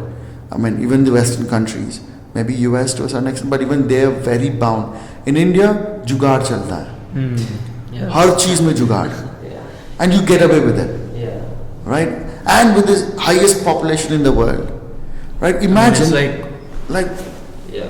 the economy, if each guy has got $10, we probably Everything's like in place for like eruption. exactly. So without jugaad, you can't sustain in India. And that is the biggest learning that I had in the last 2 years, because I was trying to build a company on non-jugadi, but everyone I talk to wants money, Yeah. right? Even to get a contract from a company for a vendorship to place my candidates, 50 lakhs, 20 lakhs, 30 lakhs. I was like, how am I going to win in this kind of environment, man? So that's why you build something that they cannot deny. You build something that it's going to destroy the ideology of corruption, right? Because you're making everything accessible for a very cheap cost. Right now, people don't know. So my app will tell you what will be the future in terms of work and where you guys need to focus. Right? I know one thing. Now there's, as you've mentioned, there's lots of corruption, and obviously there is, not only in India, like in the US, everywhere. And now there's AI coming up that could potentially like ruin all of their sources of income. So now there's a huge clash in between. Right? Whose sources of income? Like the education that you're talking about. So do you think those people could potentially ruin like the development of AI to keep their power? They have the money, no doubt about it, but they cannot stop AI. I think like I said, it's unstoppable. Now the amount of power they have, they must be doing something to they keep could it. probably delay it, Yeah. but they cannot stop it. I don't think it's possible. They shouldn't have come out with it so soon, and they should not have put so much out there, right? So soon, without knowing how to control or regulate this. Now they put it out, and now they're sitting and thinking, how am I going to regulate this? How am I going to control this? It's too late. I think the fact that it is out tells me that maybe they do know what to do with it, and instead of it being like a good thing, I think it might end up being something that they want. I think it's all orchestrated, like all this frenzy. Like the example you just gave, right? Yeah. Someone mimic, so I can just record my voice Yeah. and record my video, and now it can create its own video. So I have a news channel as well, a media, Jai Hind Bharat. Okay, I have about 65 to 70,000 daily visitors. It's an online website where we load content. Now I'm in the process of creating an audiovisual content, YouTube content for this website, for this news channel. Now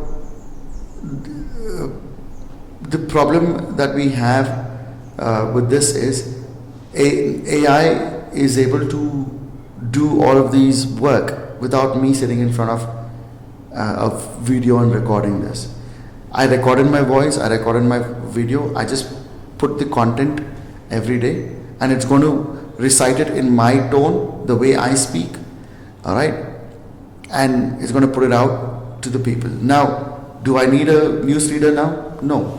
Yeah. Now, a lot of people have started cloning people and asking for ransom. Yeah, in fact, my grandmother the also Ukraine got it. president, there was like a video saying that they, surrendered to Russia, and that was like serious. And it's going so good that they're not able to differentiate which is genuine. Yeah. Like in fact, my grandmother just got like some scam call like that, and then I think they did play like some voice to her. But then by chance, my uncle was with her.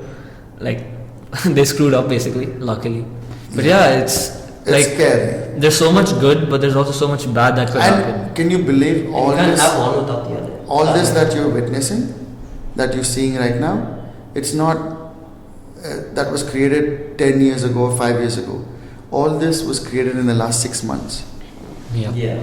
It's Right? Like, Is that not scary? Again, it brings into that question we had. Like we've been here for 10,000 years, so now 100 years has got 6 months. yeah. Now 6 months will become 6 days. Yeah. 6 days will become 6 hours. yeah, what can Because you accomplish AI in 6 hours? AI will be building your stuff. And Humans are not going to be building And your next stuff. we have quantum computers coming in.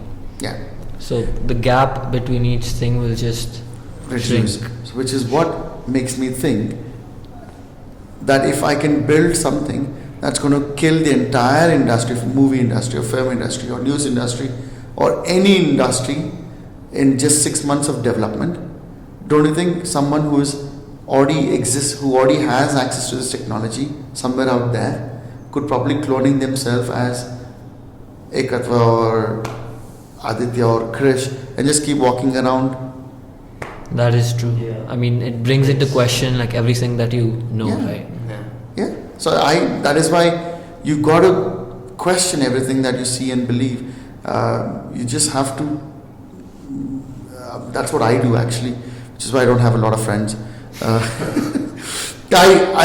just can't trust. I don't trust people. So at least with the kind of episodes that I've had recently,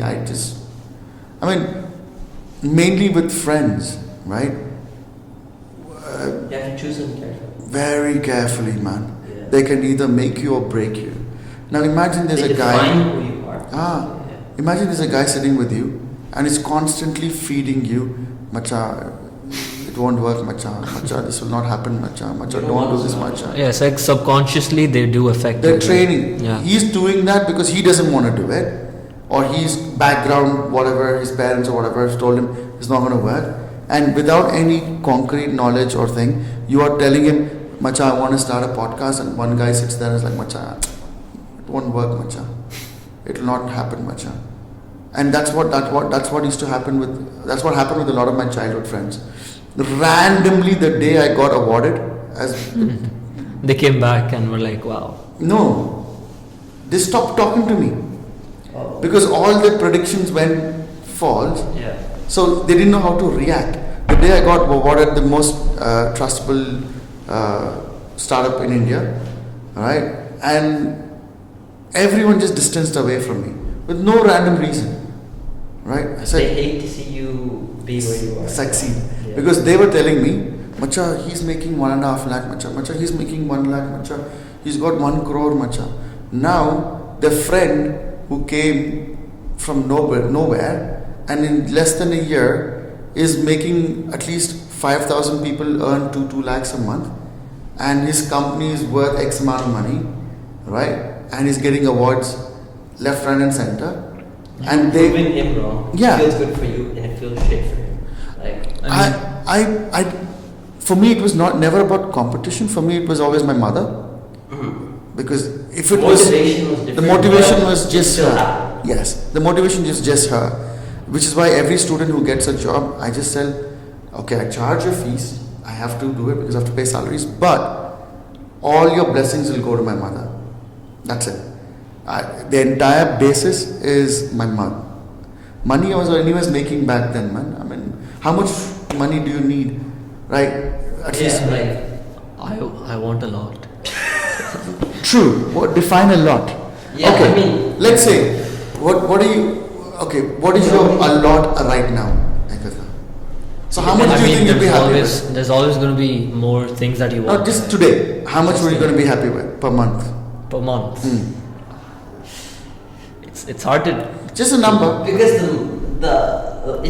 Okay, wait, it depends on maybe- the wants of the person, right? Yeah, that's why I'm asking. So depending on your wants, Yeah. right? How much would you need per month? $10 billion per month.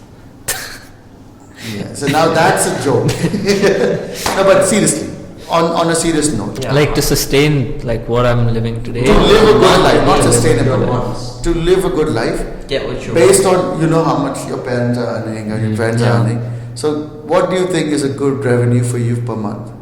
I mean, $1 million per month. Like to have the life I want to live. Okay, good. That's a very Yeah. now. How do you make $1 million a month doing what you guys are doing right now? We need exposure. Okay, so correct. So who would make $1 million a month? Business owners. Business owners. Yeah. What kind of business owners? No, content creators don't. No, make. that's like Oh, at the that's top like- end only. Yeah, the top end. We're talking about Like your average. 100 million plus followers. They make Yeah. $1 million a month. Okay, but now to get to 100 million followers, it's not easy, Yeah. right? So now, doing what you guys are doing right now, $1 million a month, you got to decide. Okay, what are the streams that is accessible for me, and how do I get there? as soon as possible. Now, you can't get $1 million a month when $1 million a month is easily accessible by a lot of people. That's probably 30, 40 years from Yeah. now. Then anybody can do it, right? We want to talk about it now, let's say in the next 5, 10 years. $1 million a month does make a significant difference, right? Now, how do you get there? That's the direction that you got to guys look for, right? And now with the uncertainties, with a lot of uncertainties at the moment, it could be a far-fetched. Now, the problem you have here is, what I liked about it is, you said $1 million. When you go talk to someone who's already making a $1 million, his mindset is going to be, how do I make $5 million a month? Yeah, absolutely. Right? So now, It's very big. what's the mindset that you need to have to, like, I think the mindset that everyone has is it's never enough. exactly. Now you go talk to the watchman downstairs. You said, how much would you want to make? He says, sir, I'm making 15,000 now. I want 30,000. I'm very happy, sir. Once Right. it gets 30,000, could be like I want 60,000. No, sir. Go talk to one of the villa owners. 30,000 is the maintenance fee he pays, Yeah. right? It's nothing to him. Nothing, right? But for him, It's everything. it's everything. So now it's It's boiling like down. perspective Yeah. and where Mindset. you are. Yeah. Now you got to spend time. If you want to make $1 million, you got to spend time with the person who's already making $1 million, right? To see how they think, how they operate. He will tame you to think like him. Yeah. He will take you to restaurants that he goes to. So now, when you go into restaurants that he's going to the movies or theaters or cars and all that he's buying. Now, when you do work with these kind of guys, they will tame you to think and work like Your him. environment becomes that, and then you Like, just you get become what you're surrounded by. Exactly. and you just get like picked up. Yes. Like, yeah. Very, very Plus, fast. it's fastest way. Instead Very of fast. education Yes. and all that. That's Bullshit. Education is only. See, It's a I'll tell you. scam. I'll be very honest. Education will help you buy a villa in a luxurious environment like this. No education will help you build an entire project like this. Yeah. Right? Now, people who buy villas over here, they think, okay, I've spent 5 crores, I have 25 years of loan, and I have succeeded in life. I bought a 5 crore property. You're in debt. Now you talk to the owner of the project. Yeah. He's talking about 500 crores project. Now, Now, perspective. yeah. Now, would you spend some time with someone who's thinking that he got a 5 crore villa and that as an achievement, or would you spend time with someone who's doing a 500 crore project every 2 days or every 2 months or every 2 years? Yeah, like that. Second Right? option. Exactly. Right? Which you is want to why. surround yourself with people who have like smaller mindsets. Exactly. Now, if you talk to a lot of the villa owners here, they behave like they've achieved A lot. a lot, Yeah. right? They came from nothing. They come from nothing, and for them it is everything. For me, that is exactly the same way that I talk to this watchman guy, right? Now, if you have a mindset of I got a job, I got a villa, and I'm going to die after that. Happy death, everything is happy. Fine, love, perfect. I totally respect that. Now, with 1 million ambition, these kind of friends, Yeah. they will never earn $1 million in a year in their life. Forget a Yeah. month. Yeah. I'll take an open bet on that. They will never earn $1 million, not only here, anywhere in the world. Alright? Per year. For you. Okay, Forget forget per it. Month. Per year, they will never earn. The people who earn is the CEOs of big, large companies, and to be there, they're competing with 30,000, 40,000 people to get there, and you need to have the skill set to be there and to take all that ass fucking that these guys get, right? Because it's not easy to handle such companies, and $1 million is still less to compare to what Yeah. they go through, Yeah. right? It's nothing. It's nothing. But what I was trying to convey was the mindset. If you decide you want to make $1 million, make friends who's already making $1 million. All right? Yeah, we have to just For build all a of you, network. That's how you make the money. Yeah. Money that you want. Yes, and he will make he will. The guy who makes $1 million will not be egoistic, will not be jealous of you. Yeah, that's what I figured out. Like before, like my dad, if I ever needed help with anything, I would be afraid to ask people for help and everything. And he gave me the story about like how Steve Jobs, he like just called up the CEO of HP and he wanted like some internship or something. And it's like a story, but like the moral of said story was like never be afraid to ask for help. And ever since then, I was just like, I'll ask anyone. If they say no, fine. But Fine. most of them are like fine with giving help. That is the trick. It's a trick in NLP, neuro linguistic programming. So I'm a master practitioner of that. So asking for help makes them feel superior to you. Yeah, and that's Which a means feel good. that's a feel good. That gives them endorphins. That this guy who's asking me for help, so they would go out of the way to help you out. Which is why people say you should always have a mentor. Now the mentor might not be successful himself, but when you ask him for mentorship, right, he's going to go out of his way to research, find the best for you. Yes. So that is why you should always have a mentor. A mentor who knows the subject well, but he doesn't have to be financially successful. Now financial success, 70% is luck, 30% is hard work. Right? I was actually doing more hard work than what I'm doing right now. All right, but I was making 10 times less money than what I'm making right now. Right? When the luck hits you, you just have to keep working. When the luck hits you, it's just gonna snowball. Yeah, you're right. It's just gonna elevate. The momentum just like Exactly. gets evident. But if you say I'm doing it, but it's not working, it's not happening, I'm gonna stop doing it, then when the luck hits you, it doesn't know where to show you luck. You might get lucky by getting one plate biryani or whatever you're doing, right? Based on your perspective. Perspective, it's going to give you luck there. But if you are aiming for $1 million and it's not happening, right? You keep trying, and the day the luck hits you, that $1 million will happen magically. Magically, it will happen. I have a question to ask you. What do you feel like about those people that say money can't buy happiness? What do you feel? Bullshit. Yes, this is what we need. It's the biggest crap in the world. Money is everything, man. Yeah. People who died during COVID are people who didn't have money. I'm sorry to say this. People, 90% of the people who died were people who couldn't afford to go to a hospital Or get the vaccine. or get the vaccinations or get the bed or get the primary care, right? That's what money is. It can get you anything you want. Anything you want. If you think you can't buy loyalty with anything you want, man. You try getting your kids to respect you without money. You get your parents to respect you without money. You get your siblings to respect you without money. They'll pick your calls for 2 days, 3 days, 4 days. 5th day they'll say I'm busy. They'll cut your call. Your own childhood friends will disappear from your life. money changes everything. Money changes everything. Don't give me this bullshit about money. Can't buy money from me. Yeah, My also ass, like man, seriously.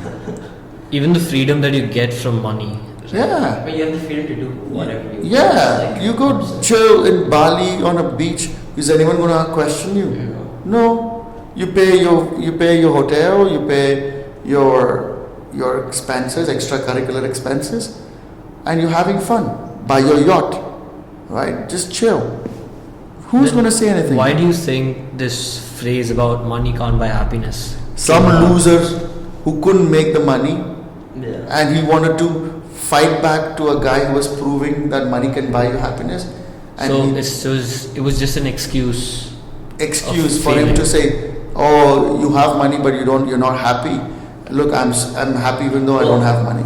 I guess in some cases, if you can say, like, for example, like a rich guy could be going through a divorce and he would be like unhappy, but like the I'd money, rather be- can buy happiness, but to an extent. I'd rather be a rich guy and go through divorce than be a poor guy and go through divorce.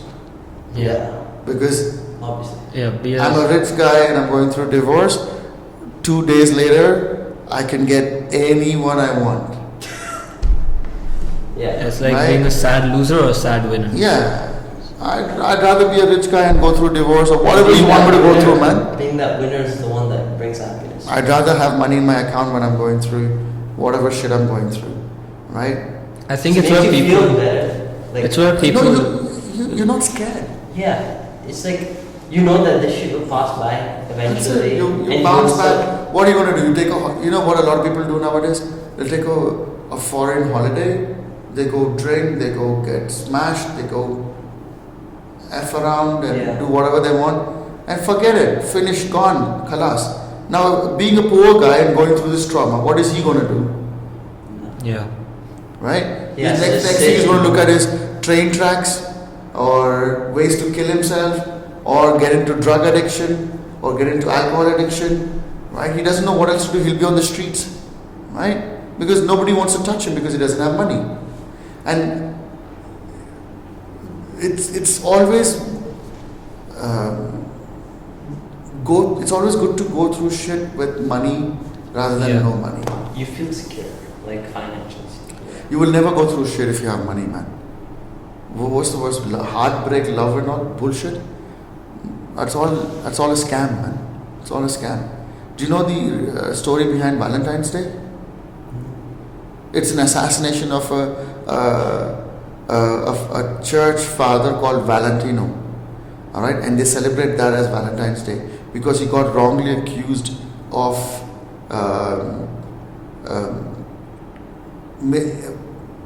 mistreating a king's daughter, and he got assassinated, and they celebrate that in his remembrance of saying sorry. And now we've converted that into love.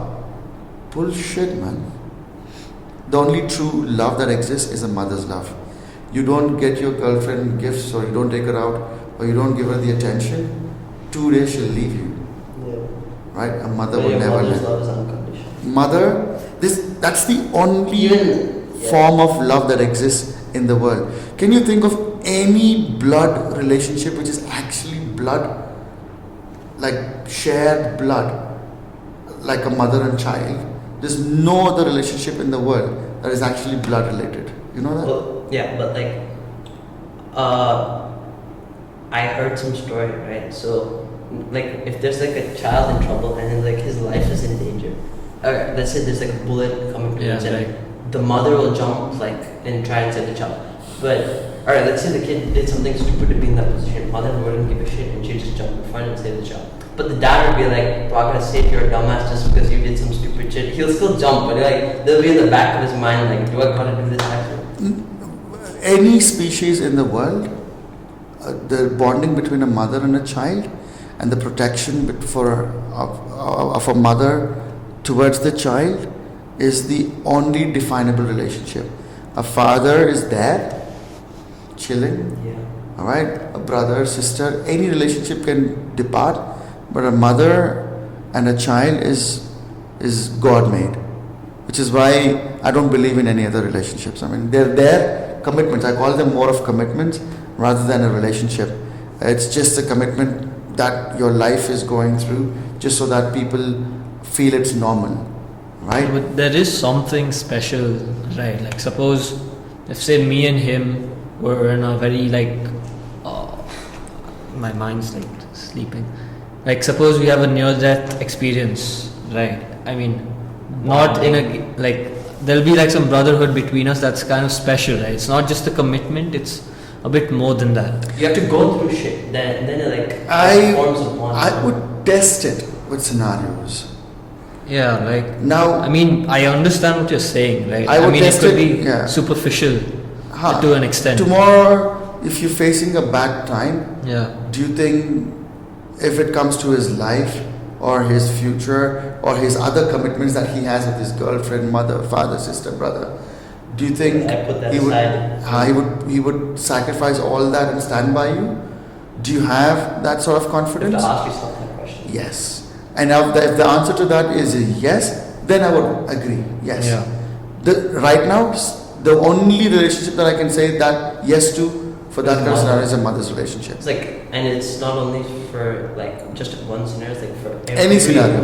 Every Any scenario. mother's love is like If there's a train that is running towards you and all your friends, your family, your girlfriend, your childhood friends, everyone is there and your mother is there, the first person to jump on the track to save you would be your mother. Or probably the only person to jump on the track to save you would be your mother. Alright? That's the confidence. I can tell that with confidence. Maybe there is a bonding between friends which can be similar bonding, but they'll never replicate. You can never reach that. I don't know. What you're saying is the extent of it, It's just unmatched. like, It's unbounded. yeah, like just for some examples it could be there, but on an average, it does not come close to it. I've not come across any such relationship, who, let's say you have a girlfriend for like 10 years. Can you, like she'll love you, you love her, but like, can you guarantee that she's not going to bail on you on a day where you're going through shit? Right? I mean, when yeah. you're going through the most traumatic times and you're not giving her enough time, you don't have money, you don't have you can't success. guarantee it. But if let's say if she does stay with you through the, Then you it's treat like her, she's treat her like a princess. Right? But very few scenarios that you would find that. Right? But I can say that with confidence that my mother will always be there. Yeah. Yeah. There's like no doubt. Exactly. So that is the only thing. I don't know of people who does that for me now, but I could blindly say that about my mother, that she'll be there no matter what. She'll be there. Right. I was during COVID. When I traveled to India, I was quarantined. I was in quarantine in Winson Manor. So every time I come to India, she comes to the airport to pick me up or whatever. Right. The entire city was on curfew. No one could come out, no one could go out. Madam G, with so much limitations, she just took a car, she took my nephew in the car, she took the car, and she comes directly to the hotel, and people are stopping her. She said, I don't care, and she came and knocked on my door. And I'm still in my quarantine at the moment, so I couldn't have met her. But going through that sort of trouble, Only she would have done. only a mother could have done. And tomorrow, anytime you say I have trouble, or with whatever reasons, she'd be ready to sacrifice a kidney or a part of a liver to give you what you want. A dad would never do it. Maybe not. Maybe not. But he'd be thinking in the back of his mind. Mother won't think so. I also have one more thing I want to talk about and touch upon, because I think it's important to do it. It's about that Kolkata thing. What do you think, like, because in my opinion, there's nothing that the government can do. I might create a controversy here, but I think we are very, very, very selfish in a way. We in India right now, we have 4 rapes every hour, and it's been happening like this for the last 10 years. I'm a data science guy. I pulled out the data. I said, what is this big hangama about this rape, right? In India alone, there is 4 rapes every hour reported. Now multiply that by 20 is what is your non-reported. Now why are you guys only talking about her? Yeah. Why is the other woman not women? Is the other woman who got killed for the last 20 years? If you go to Kolkata, West Bengal, there are areas closer, like literally closer to the Bangladesh border, where there was a documentary made by Roskemp. They actually smuggle these young children. They buy them and they smuggle them to Bangladesh for prostitution. Right now, prostitution has been happening in India with kidnapped kids for almost 30-40 years. And in some countries, some cities, it is legal. Mumbai, Kolkata, it's all legal. Why are you fighting for only this girl's rights, right? And why didn't you do it all these years just because she's a doctor? If that Kolkata thing didn't become such a big issue, like in Modi's Independence Day speech, he would not have included that as an issue. Like if that, because the media made such a big deal about it, that's the only reason. What happened to Nirbhaya? Yeah. What happened to her? Why are you not talking about her now? Mm. Right? Do you know what happened to her killers? No. Nobody knows. Well, there was a huge hustle bustle about it. Yeah. But does anyone know what happened to her killers? Do you know if they're in the jail, if they're out of the jail? Right? Nobody knows. Yeah, because there's like a lot of people trying to spread awareness, but there's like no point in doing that. We are seasonal. We are people with short memory. If you want to fight, you stand up and fight till the end. Right? Now this fight will go on until the next big case comes out. Now Prajwal Revana's case came. Right? That was also rape in certain cases. Yeah. Now just after Prajwal Revana, like literally 10 days later, Darshan came and rescued him with his case. Now Darshan case, nobody knows what happened to Darshan. Does anyone know whose Darshan is in jail or not? Nobody's talking about him. Right? Now Darshan case came, now then this case came. This will also pass. Yeah. Why do you think this whole problem about rapes and everything, why do you think this hasn't stopped? Why is this still such a big problem? Yeah, I mean, I can give a little bit on that because, like, we there's nothing the government can do, no policy, nothing that they can implement that will prevent it. It is only education is the only. Well, of course, you can educate girls. Don't go do this, do that. I don't think it's the Why problem educate with the girls? girls. I think Yeah, it's a problem with the guys because the guys. I'll tell you the true reason behind it. Yeah. Okay? Because I know the reason behind it.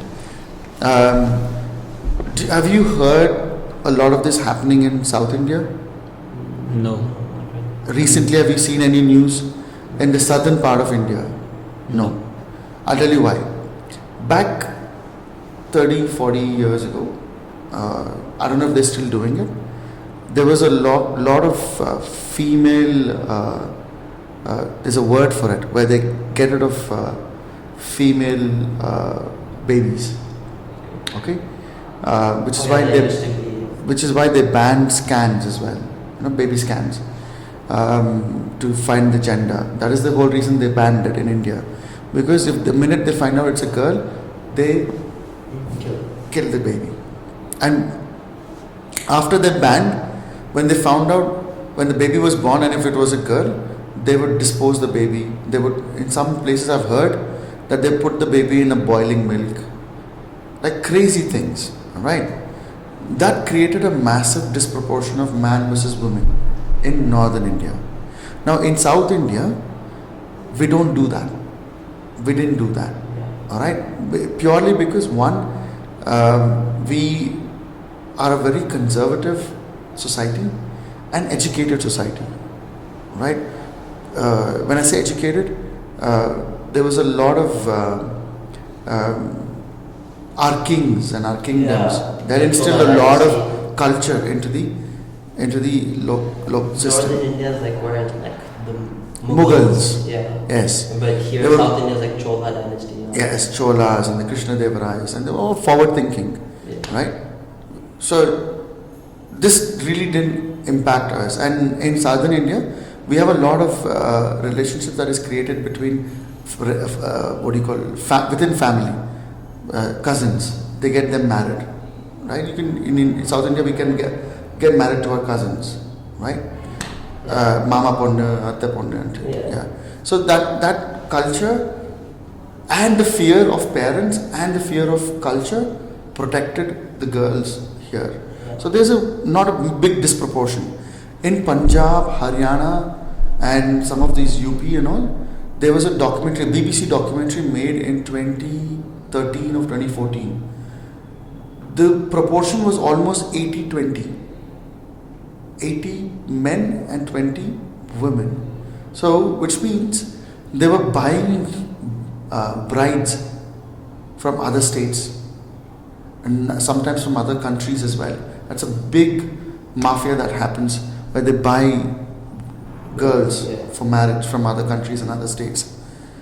And West Bengal, there's a small village where they do this mafia, where they give birth to 4 or 5 girls and 2 of them they sell to sustain and survive. Okay, it's not intentionally. The small villages, It's like the reason Panda wasn't for poverty, yeah. pure poverty. Now, because of this disproportion, now all these guys are not going through a simple biological process of Yeah. sex, Yeah. right? Now they are, what do? They come to these cities for work because they have to survive and sustain, and they are not, because they're coming from a very restrictive and background, right? They are just seeking their biological rights, Yeah. right? Now, I'm not saying it is right to rape, whatever, but the reason and the mindset behind this is this, that these guys just pounce on every given opportunity. And can you imagine a mindset of a guy who's gonna risk his entire life for a 5-minute pleasure? Right? What kind of a mindset would he have, and what kind of deprivation would he have to be able to do this? Right? Where do you think that comes from, though? Like, I It's just a think different- I think the upbringing to a certain extent, and I did a research on this, all right, and I love psychological research. I love doing all these. I like to meet different people. I'll give you a story as well. Now this actually comes, so CIA has done a research on this, all right. The men of this sort, or this animalistic, Barbaric like what do you call, desire. desires, right? It comes because if they had a bad relationship with their mother, 80 to 90% So you just in general have a bad relationship with women. with the mother. Okay. Mother being, for example, a sex worker, or mother being abusive, Yeah. or mother having drinking problems. She's a drunkard, or she's a druggie, or mother being very abusive with kids. All right. When these guys have a bad relationship with the mother, I'm talking about 80 to 90%. There's a documentary again on this, which was I think it's in Netflix. I forgot the name. They interview all of these serial murderers to understand what is the common trend. That is where NLP came into practice, where they went and interviewed the biggest crime makers in the world to find similarities, so they can predict even before it happens. It's And- again just data. And the most common trend was this. So what they do is, one of them is a bad thing, and second thing is being cruel to animals. So these guys are very cruel to animals. So they don't mind killing dogs or like beating up animals. And you must have seen these videos about people throwing dogs from the balconies and also, right? If you're on YouTube. I have something to say that I think would go against what you're saying, because not only do you see these people with like bad relationships, okay, maybe this, but you see celebrities being like accused of rape and all that. Like Cristiano Ronaldo had some case against him, and like Kobe Bryant, all these like celebrity sports players, all of them, they have. but that's just to create drama, right? Drama. Yeah. Okay. Now these celebrities is not, it's ransom. You think Cristiano cannot get girls? Yeah. I mean, He can get anyone. Why would he rape someone? You know what? This is a massive, again, a scam that happens abroad, which is honey trapping. So they go to these guys, successful guys, as a girlfriend, and then they accuse them of rape, and so that they can ransom money out of Yeah. them. Okay. But then also, I think there's like a study where it said that around 80% of rape happens within known people, like a friend group or something. Because if you're a woman walking down the street, then you're alert. You're like, but the moment you're with friends, you're letting your guard down. I'll give you a scenario. And I'm sorry, girls or guys. Let me ask you a question. Can a girl and a boy ever be friends? I mean, see, if she's not your type, I guess, yeah. Can they be? No, just let's put it out there on a generic basis. Mm-hmm. Now, I don't think so. Sorry. Girls, that's the reality. Now, if a girl and a guy cannot be friends, and the guy is looking for the first opportunity, all right, that he can get, so he can lay his hands on you, right? Nowadays, a lot of these girls, but they trust the guy, thinking, hey, my macha, come down. And they hang out together, they sleep on the bed together because he's my macha, I'm safe. Now, macha is not safe. Macha's only goal is He has get into our pants. ulterior motive. Yeah, and it's not about he's a bad guy or a good guy. It's genes. It's a man's genes is unidirectional. They're very black and white. All right, they cannot be subjective. Even with color shades, no, we only see 2 or 3 shades of color, and girls see the 6 or 7 variants of that color. Which is why when girl says, is this color good for me? You can't judge because you're not seeing it. And it's true, the genetics of men can only see certain shades of color, which is a lot less than a woman. So when she's showing you, she's thinking, why the hell is he not seeing this? And for you, bloody, it's only red. For her, she's telling it's cherry, light cherry red. Yeah, this happens a lot. Yeah. I don't know what light cherry red is, man. It's just right. For me, it is red.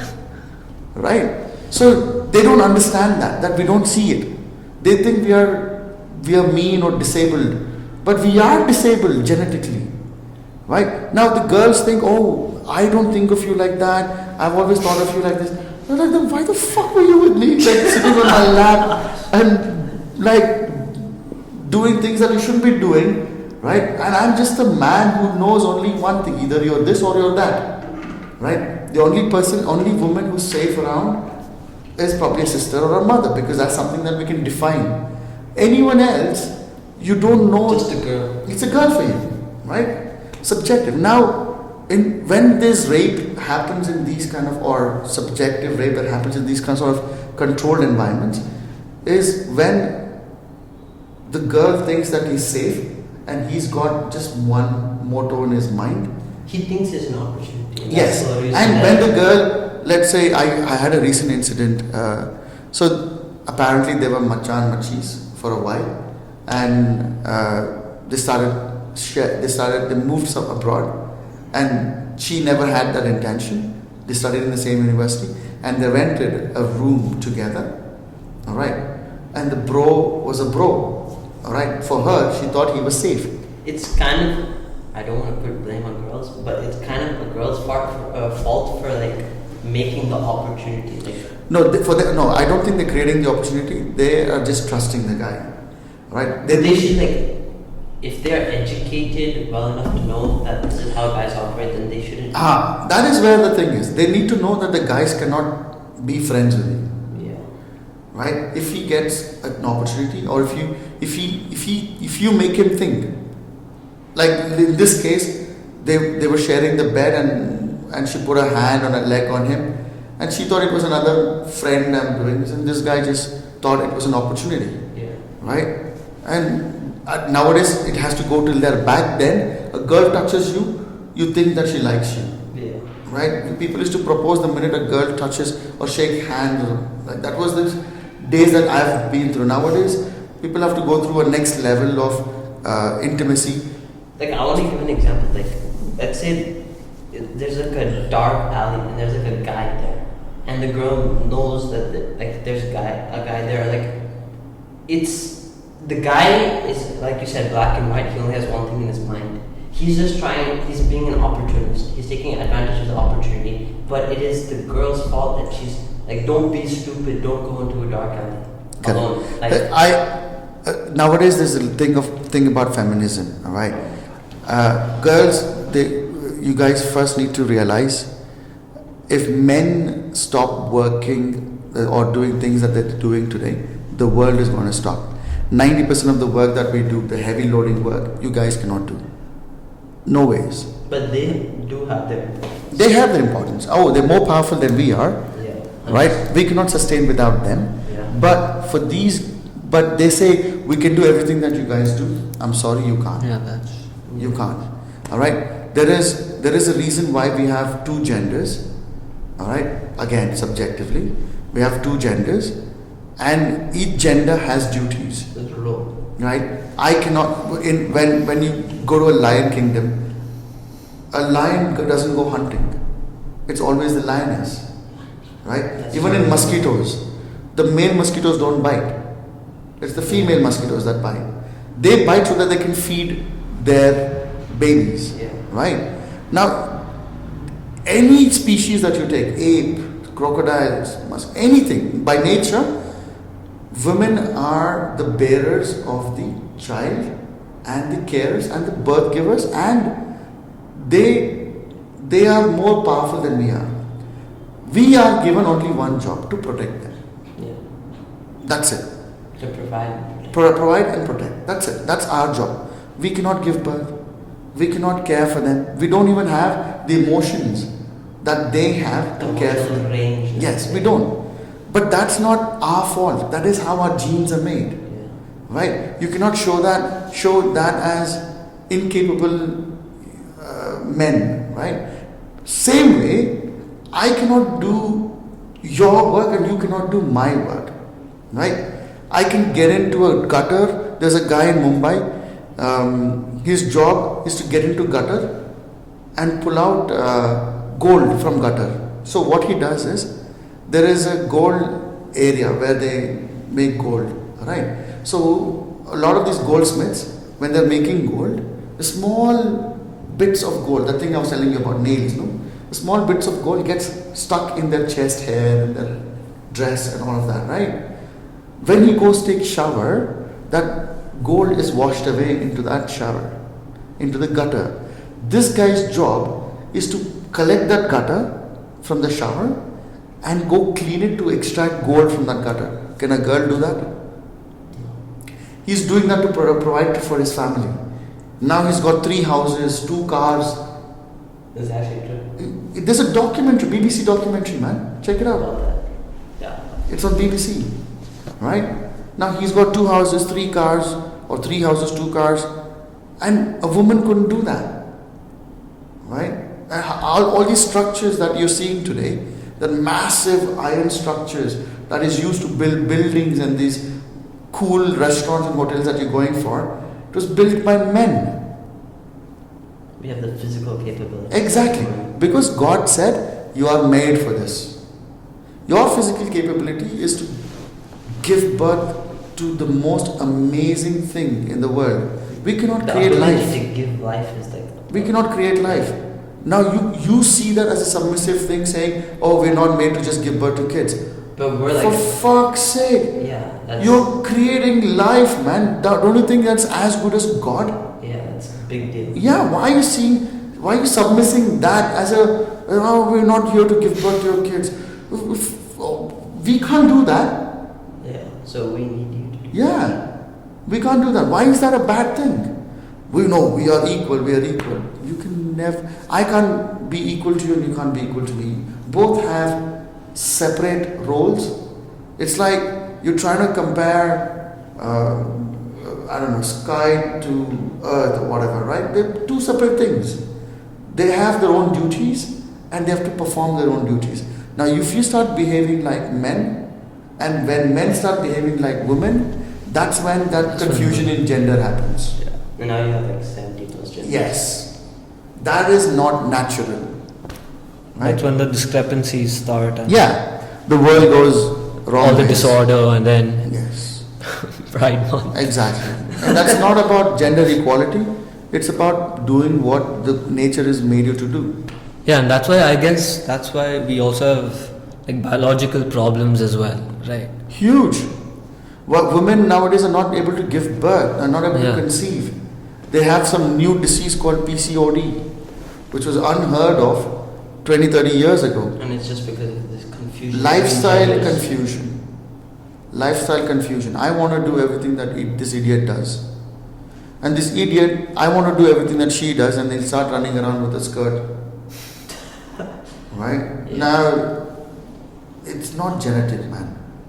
It's not genetic. It We're cannot not be made for genetic. that. It's your. Very unnatural. It's completely unnatural. It cannot be genetic. God is not so imperfect to be able to make those mistakes. It's very binary. It's either 1 or 0. Everything is binary in life. In Everything. nature itself is like Binary, Yeah. yes. Now, if you ever get confused something about what our choices are, all you have to do is look at the animals in front of you. Yeah, I mean. Right? They'll give you half of your answers. Male. Now, have you ever seen a lion behaving like a lioness, or a lioness behaving like a lion? Have you ever seen a lion acting like a lioness, they have only two genders.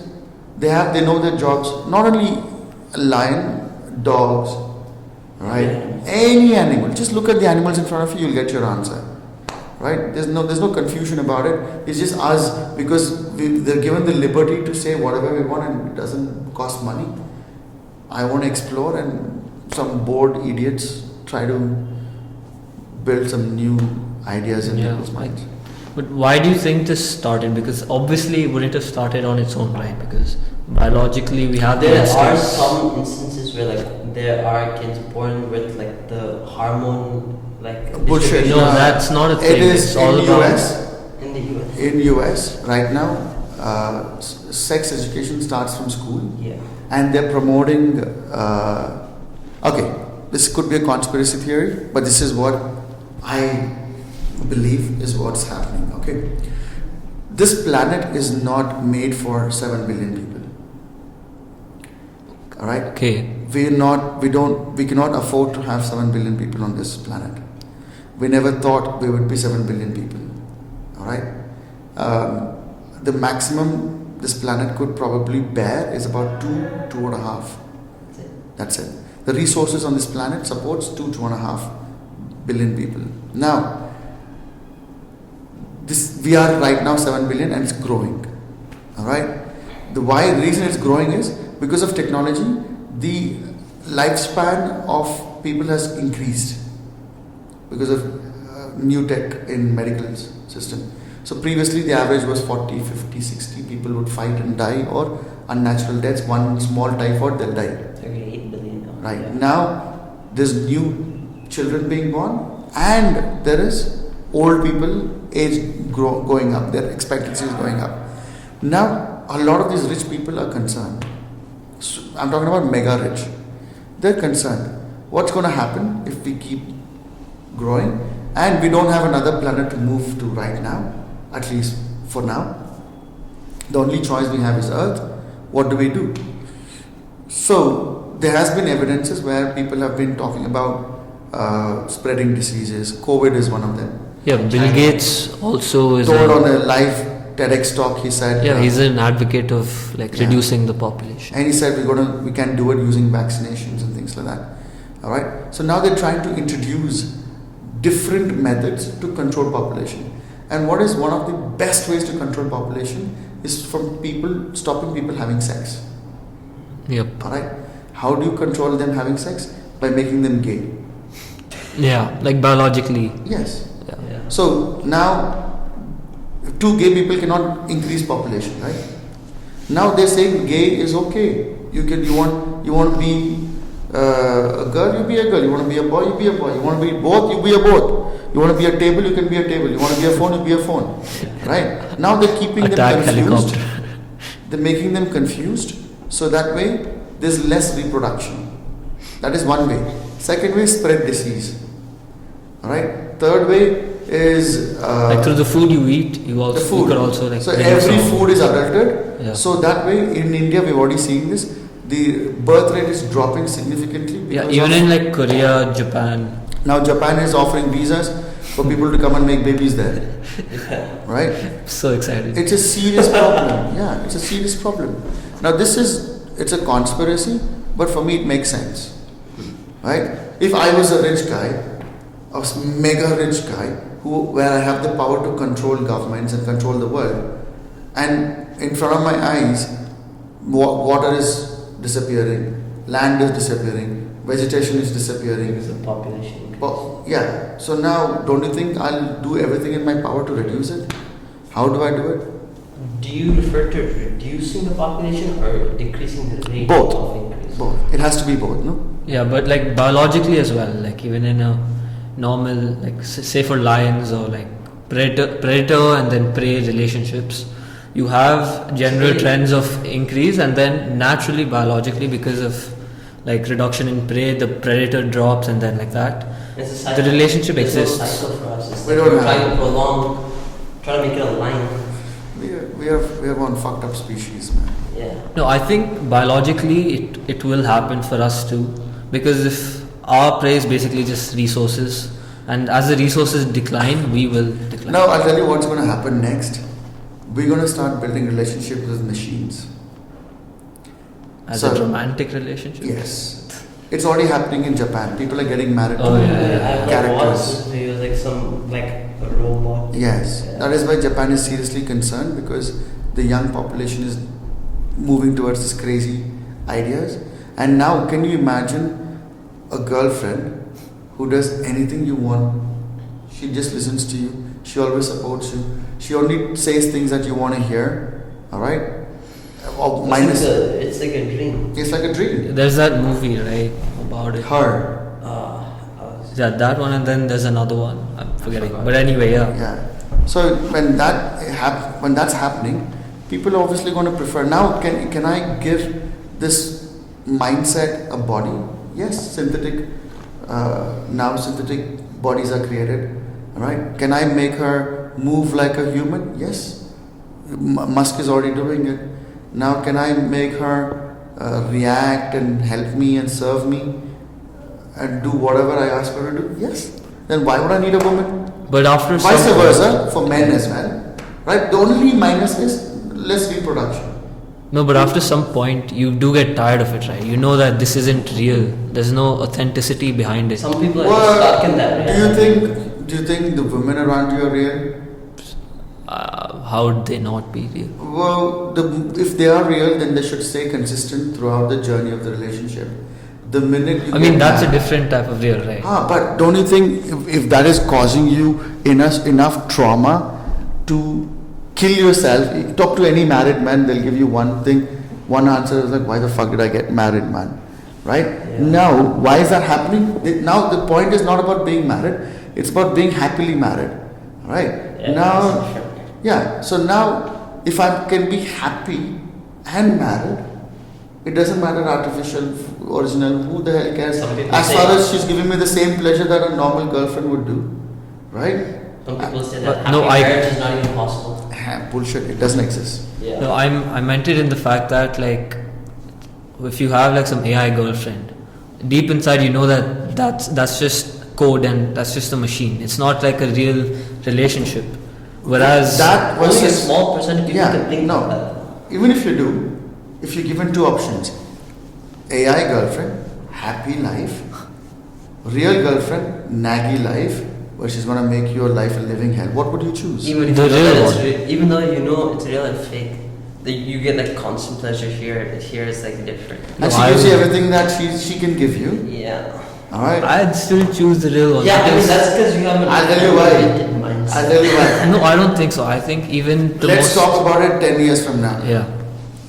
Alright, let's get you into one. Yeah. And then we'll see. I cannot imagine myself ever liking a machine. We'll see. I mean, like, not romantically, obviously. Like, obviously we love cars, obviously. Do you have a phone? Yeah. Right. How often do you carry your phone? Like all the time. All the time? Yeah. Don't you think you have a relationship with that phone? Yeah, now? but it's not romantic, right? Well, I only carry that phone the because difference for you now versus 5 years from now, before, if I told you you'll have a device in your hand and you're going to take it everywhere you go, to the toilet, to the bathroom, to your bed, you will not live without that, would you have believed that? I mean, for me, it's not the phone I'm carrying, it's the people that are on the phone. Subjective. Yeah. The people don't exist without that phone, right? So now, would you have accepted it? You would have said no. What the fuck, man? I have friends around me. I don't need a bloody device to connect me. Yeah. Now, you might. If I've been watching videos where people meet with an accident and the wife is rolling on the floor and this guy's looking for his phone, right? Yeah. That's how people depend. It's a dependent relationship. Yes. So same thing. Now he's saying no. All you have to do is like 10 years from now, the girl. Okay, I'll give you a very good thing. Yeah. Let's say you're watching a movie, all right, and you cannot tell if it has been made by an AI or if it's made by a real person. It's come to that point now. It has, right? Now, would you be subjective to say no? I'm only going to like the movies that is made by a human being when you can't tell the difference. I mean, yeah, in that case, obviously you would appreciate. Good. Now when you go to Thailand, Yeah. you get a girl, Yeah. you can't tell the difference if it's a boy or a lady boy. A lot of people Yeah. right? Yeah. Now when it comes to that level, when you can't tell the difference if it's an AI bot or a real girl, would it matter? I mean, yeah, if You might it's just end a up- different type of thing, right? It's You like, might end up with an AI wife, bro. yeah, no, I won't. So it's just a different type of relationship, right? It's not just liking it; it's about like connecting with. There's a movie called Minority Report, the second one, the most recent one. Not Minority Report. There's a. You guys need to watch all these sci-fi movies, alright? I'll give you a few names. Her is one. I can't think of all the names. Minority Report is another one. Now, if you look at those movies, whatever they speak about they've spoken about in those movies about 10, 15 years ago, they're all coming true now, right? So that means these movies, a lot of people say movies is a waste of time. Fuck no, man. Yeah, they provide like what people think the future is going to be. They spend billions doing research.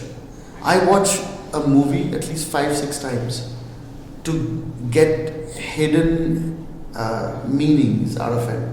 Like I was watching a movie yesterday, I can't remember. I probably have watched that movie like 5 times before, and I randomly played that Lucy. Oh yeah, the Scarlett Johansson. Yes. It blew my mind yesterday because even before that I watched it 5-6 times, right? So every time I watched it, there was a new Thing that you learned. thing that I learned, right? I'll tell you what happened yesterday. So they've recently researched in Harvard on how a bee, you know, a bee, Yeah. looks at you. Alright? When it looks at you, it's not seeing your body. Alright? It can't see your body. What it sees is your energy. So dots of energy in your body. Cells of energy. You know we're made up of cells. Right? Cells of energy in your body, right? And that creates like an image of us. That creates the matter. Yeah. Right? The bondage between cells is what creates the matter. Right? That's why you have a body. Alright? Now, when I'm moving my hand like this, my energy is leaving an aura here. All right, and it leaves behind. Yes, it leaves behind aura here. You take a leaf and you cut the leaf in half. Now you only have half leaf in your hand, but the aura still exists for the full leaf because the energy is still there. Energy can neither be created nor destroyed. Yeah. But you don't see it. Yeah. Right? But it be- Now, 5th time I watched Lucy, she talks about this in that movie. And she says energy cannot be created nor destroyed, and cells, the bondage of cells, is what makes a human. Right? Now, if I can control the bondage of cells, my body, my cells, right? If I can control how to create a bond. Now, if I create a bond of cells in the shape of a watch is created. If I can control in the shape of a phone is created. Now, I have cells in my body that has created my body. Now, if I can manage to control or have the intellectual capability to control the shape of my cells in my body, can I not become a phone? Can I not become a dinosaur? I can take any shape. Yeah. I'm not destroying energy. I'm just reshaping it. And for that, you need the intellectual capability to be able to do that, to distribute energy in different ways. And We don't have that tech yet. we don't have it. But it's not the tech, it's the Thought. it's the brain intellectual capability. We only use 10%. In that movie, she goes to use 100%, and that's when she becomes God. Alright? So, the way they've told in that movie is the more usage of intellectual your brain increases, you're able to interact with energy around you. It gives you capabilities to interact with my phone's energy, the table's energy. I can say this table, can you move there? It will move. Because I'm talking to the table. Alright? And some people are gifted like this, but they don't come out. I mean, like the old like yogis and Yes. Because the only job they had was to Still. increase their brain power. Yeah. Right? For us, we have a lot of distractions. For them, the only work they had was to increase the capabilities, to increase the brain power, which is why they were able to write such amazing books. They were able to observe planetary systems without bloody telescope, right? So that's because they had the intellectual capability and they developed their intellectual capabilities. Now we can't, because of the food and distractions that we have adopted, which we call normal. We can't. Now this movie talks about it, and in the end, when she uses her brain to 100% capability, she becomes invincible, which means she exists everywhere, because she becomes one with every energy that is around you. Now, what do we call that in our world? We call it God, because what do we say? God exists everywhere. Now, can God not be a yogi who learned how to use his brain power to 100% so that he can be in anything and everywhere? He can be, right? Somehow they came up with some technology thousands of years ago, or somehow they learned how to increase the usage of your brain power to 100%. So that means you can become anything and everything as far as you're not destroying energy, because that is not possible, and that is evident now. So that means energy can exist. Now if you go to a temple, have you observed that you have a very positive energy around you? You feel different. Different. Where? Why? It's because energy. Energy. And like the sound and everything. Energy, yes. And the only unit of measure in the world is time. Everything else is made up.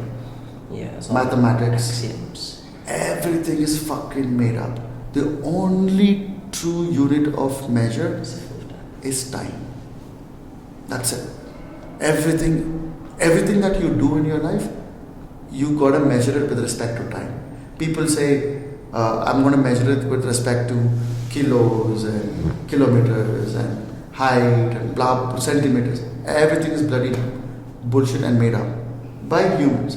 But time is indefinite. Like it is. We created that intelligent measurement. Yes. So when time is like something that's existed whether we are here or not. Exactly. So time existed throughout, which means when you calculate anything with respect to time, your life becomes very easy and your life becomes perfect. So you sleep on time, you wake up on time, and you got to listen to your body saying, okay, my body works normal when it sleeps at 9 o'clock and I wake up at 6 o'clock. So they say body clock. Yeah, right? circadian rhythm. It's a rhythm. Now your body knows. It's just you and your peer pressure around you, which is putting the pressure on the body to not follow its clock. Yeah, sleep at 12 to whatever. Yes, same thing. So when it comes to time, eat on time, right? That again, your body. So a lot of people say breakfast, lunch, dinner. I disagree with that. I say your body knows when to eat, and it tells you When you're hungry. when you're hungry. Like right now, I'm hungry, right? So your body tells you when you're hungry. Go eat then. There's no concept of breakfast, lunch and dinner. 150, 200 years ago, they didn't know all these bullshit, man. They said eat when you're hungry and you know when to eat. Now what a lot of youngsters are doing right now is they're forgetting the terminology of healthy. They think being healthy is skinny, six-pack and muscles. That's not healthy. Right? I'm not saying it's not healthy. What I'm saying is being healthy is being. Definition of healthy. Yeah, that's not the definition of healthy. People are putting their body through traumatic experiences to get there, which is why you must have seen a lot of people dying young. Right? Now, being healthy is where your body is telling you, I'm okay, man. But how do you know it's telling you that? I'll tell you that. You're able to sit in a comfortable posture for a long time. You're able to focus for a long time. You're able to run for a long time. You're able to walk for a long time. Or you're able to hold your breath. Now, if you talk to any of these guys, your health mostly is defined based on your lung capacity. Right? If you talk to some of these guys, right? If you ask them to hold their breath for like 2 minutes, 2.5 minutes, they say it's impossible. 60 seconds max. But you talk to someone who's actually healthy but doesn't have a six pack and blah blah blah blah. He can easily hold his breath for 3 minutes, 3.5 minutes, right? Now that means. Isn't that just like lung capacity though? Like some people have. But your lung capacity is what defines your health. I mean, because it defines one aspect of it. no, the amount of oxygen in your body defines. That is true because oxygen is the fundamental exactly. thing. The amount of oxygen in your body is what defines what your health is. If you don't give enough oxygen to your body parts, your blood flow in your body, that's when your diseases starts forming. All these people with heart attacks and all that because they're not. The oxygen didn't get there. Yeah. But then there are other aspects as well, right? Like the amount of fat that you have, the blood sugar levels. Okay, let me tell you this. One doctor tells me don't eat a lot of fat because it increases your cholesterol, right? Now recently the research is saying that it's not cholesterol that is killing you, it is the sugar that is killing you. Right? Cholesterol is actually good for you. Yep. Right? Yep. Now, who should I trust? You should trust what's making you feel better. Exactly. That's all. I say just focus on your body and know what your body wants. If it wants to wake up at 6, it'll wake up at 6. Now, but for it to wake up at 6, you need to give it enough rest so you're able to sleep on time and get enough 8, 9 hours of whatever sleep. it needs. Yeah. Just give it what it needs. But then there's also another aspect of you think you're healthy because everyone around you says that that's healthy, right? Like if we look at ourselves for a minute, we think we're healthy, right? Yeah. But if you look back at like hunter-gatherers or like even like 100 years back, they were like healthier.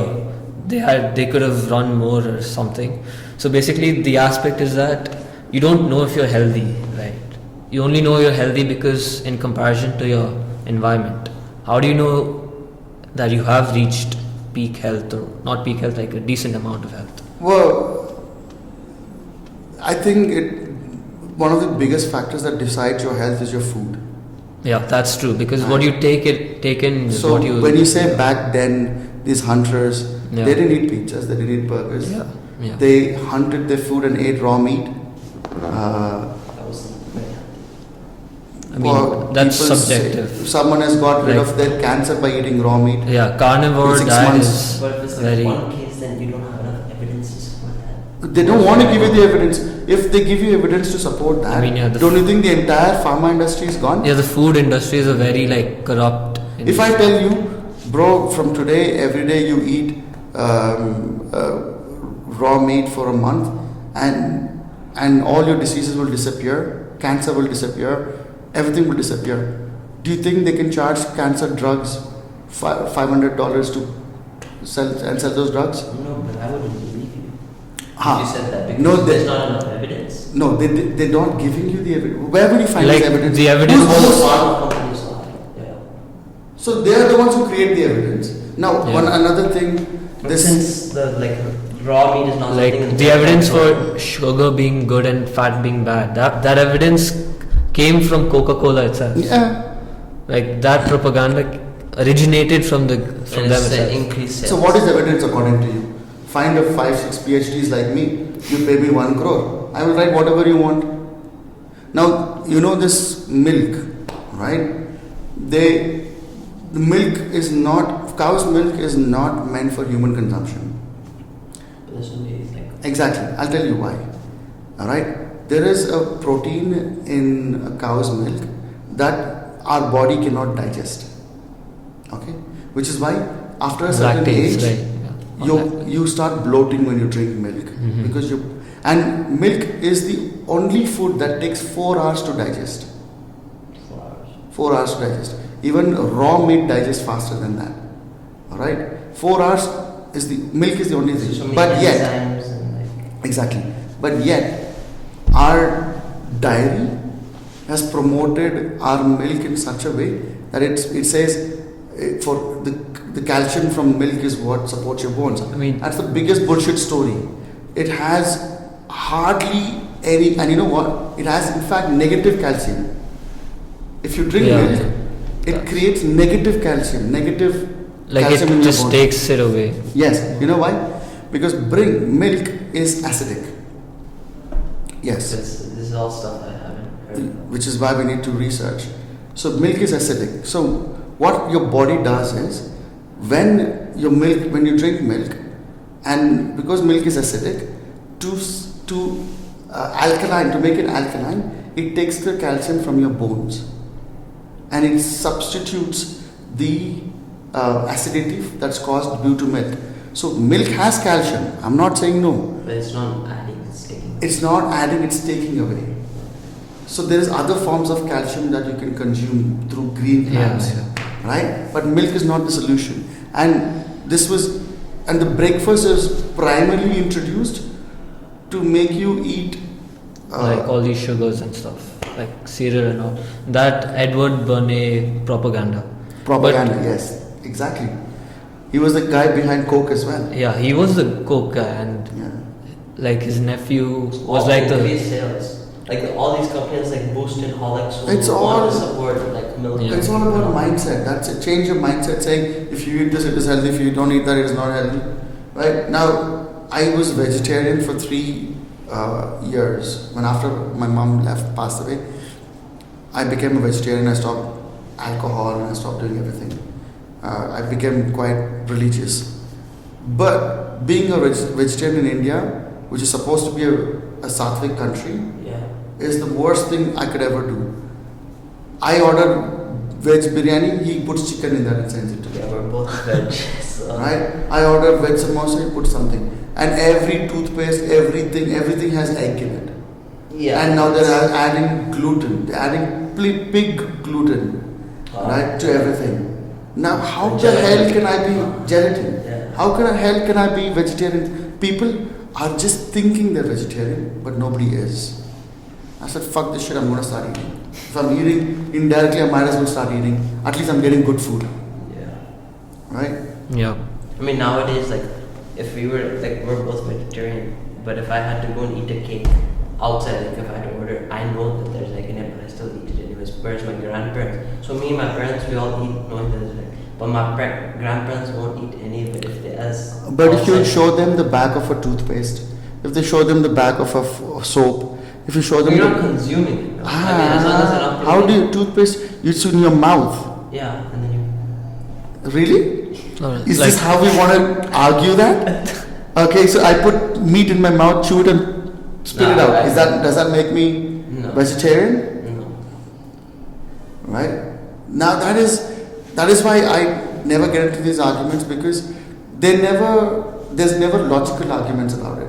Now they become very subjective about, okay, I consume this, it's okay, there's nothing, it's vegetarian and blah, I don't do this, I spit it out and things like that.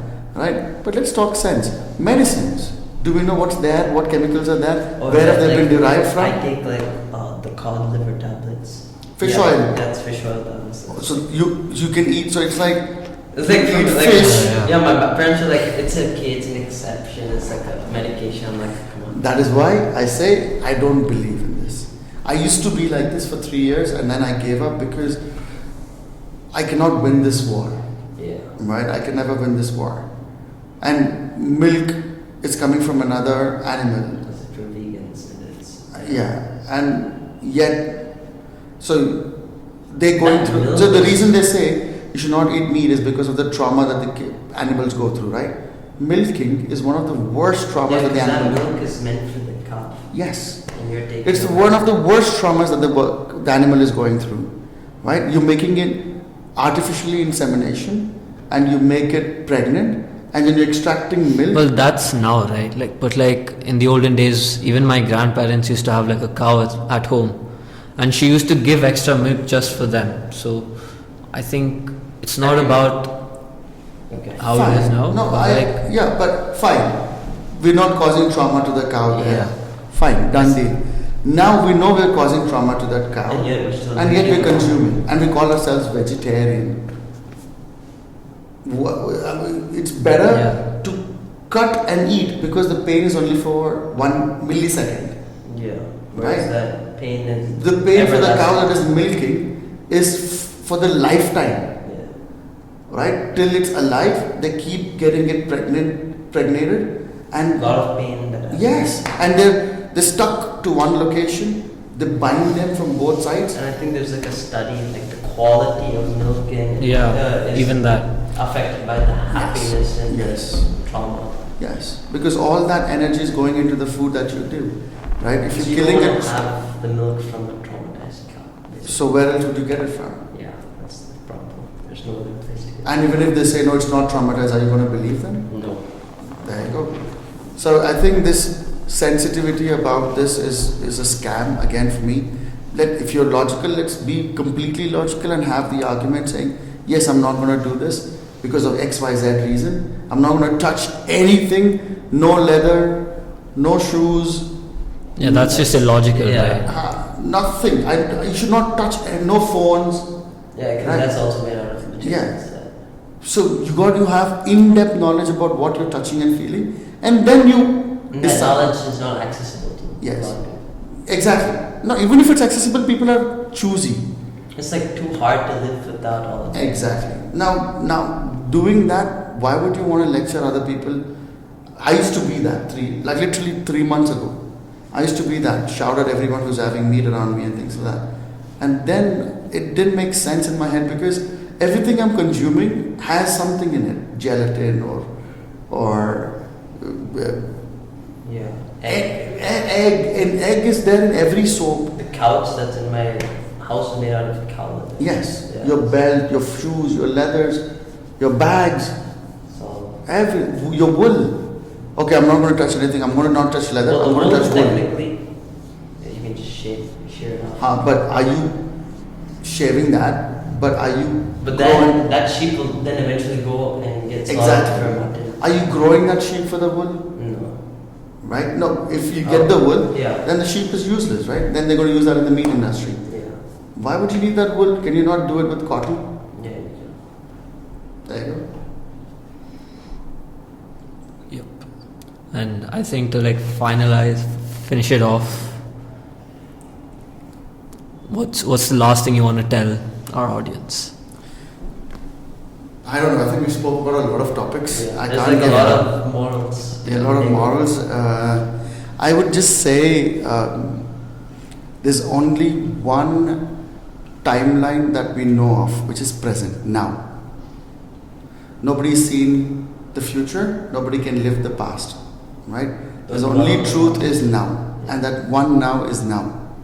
Just live to the fullest and make sure your focus should be on your happiness rather than someone else's appreciation to you about your success, right? Do whatever that makes you happy.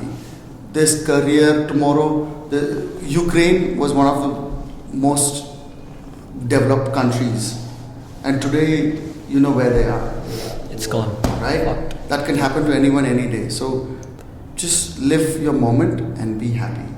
Just chill and love your mothers. Don't disrespect your mothers because you only know the pain after you lose them. The importance of them when you lose them. That you can never replace her. You can get 100 wives, 100 husbands, 100 boyfriends. Her Raki brother will act like a brother, right? Yeah. But nobody can act like a mother. That is ultimate. All right. All right. Thank you so much for the opportunity, guys. It was a pleasure.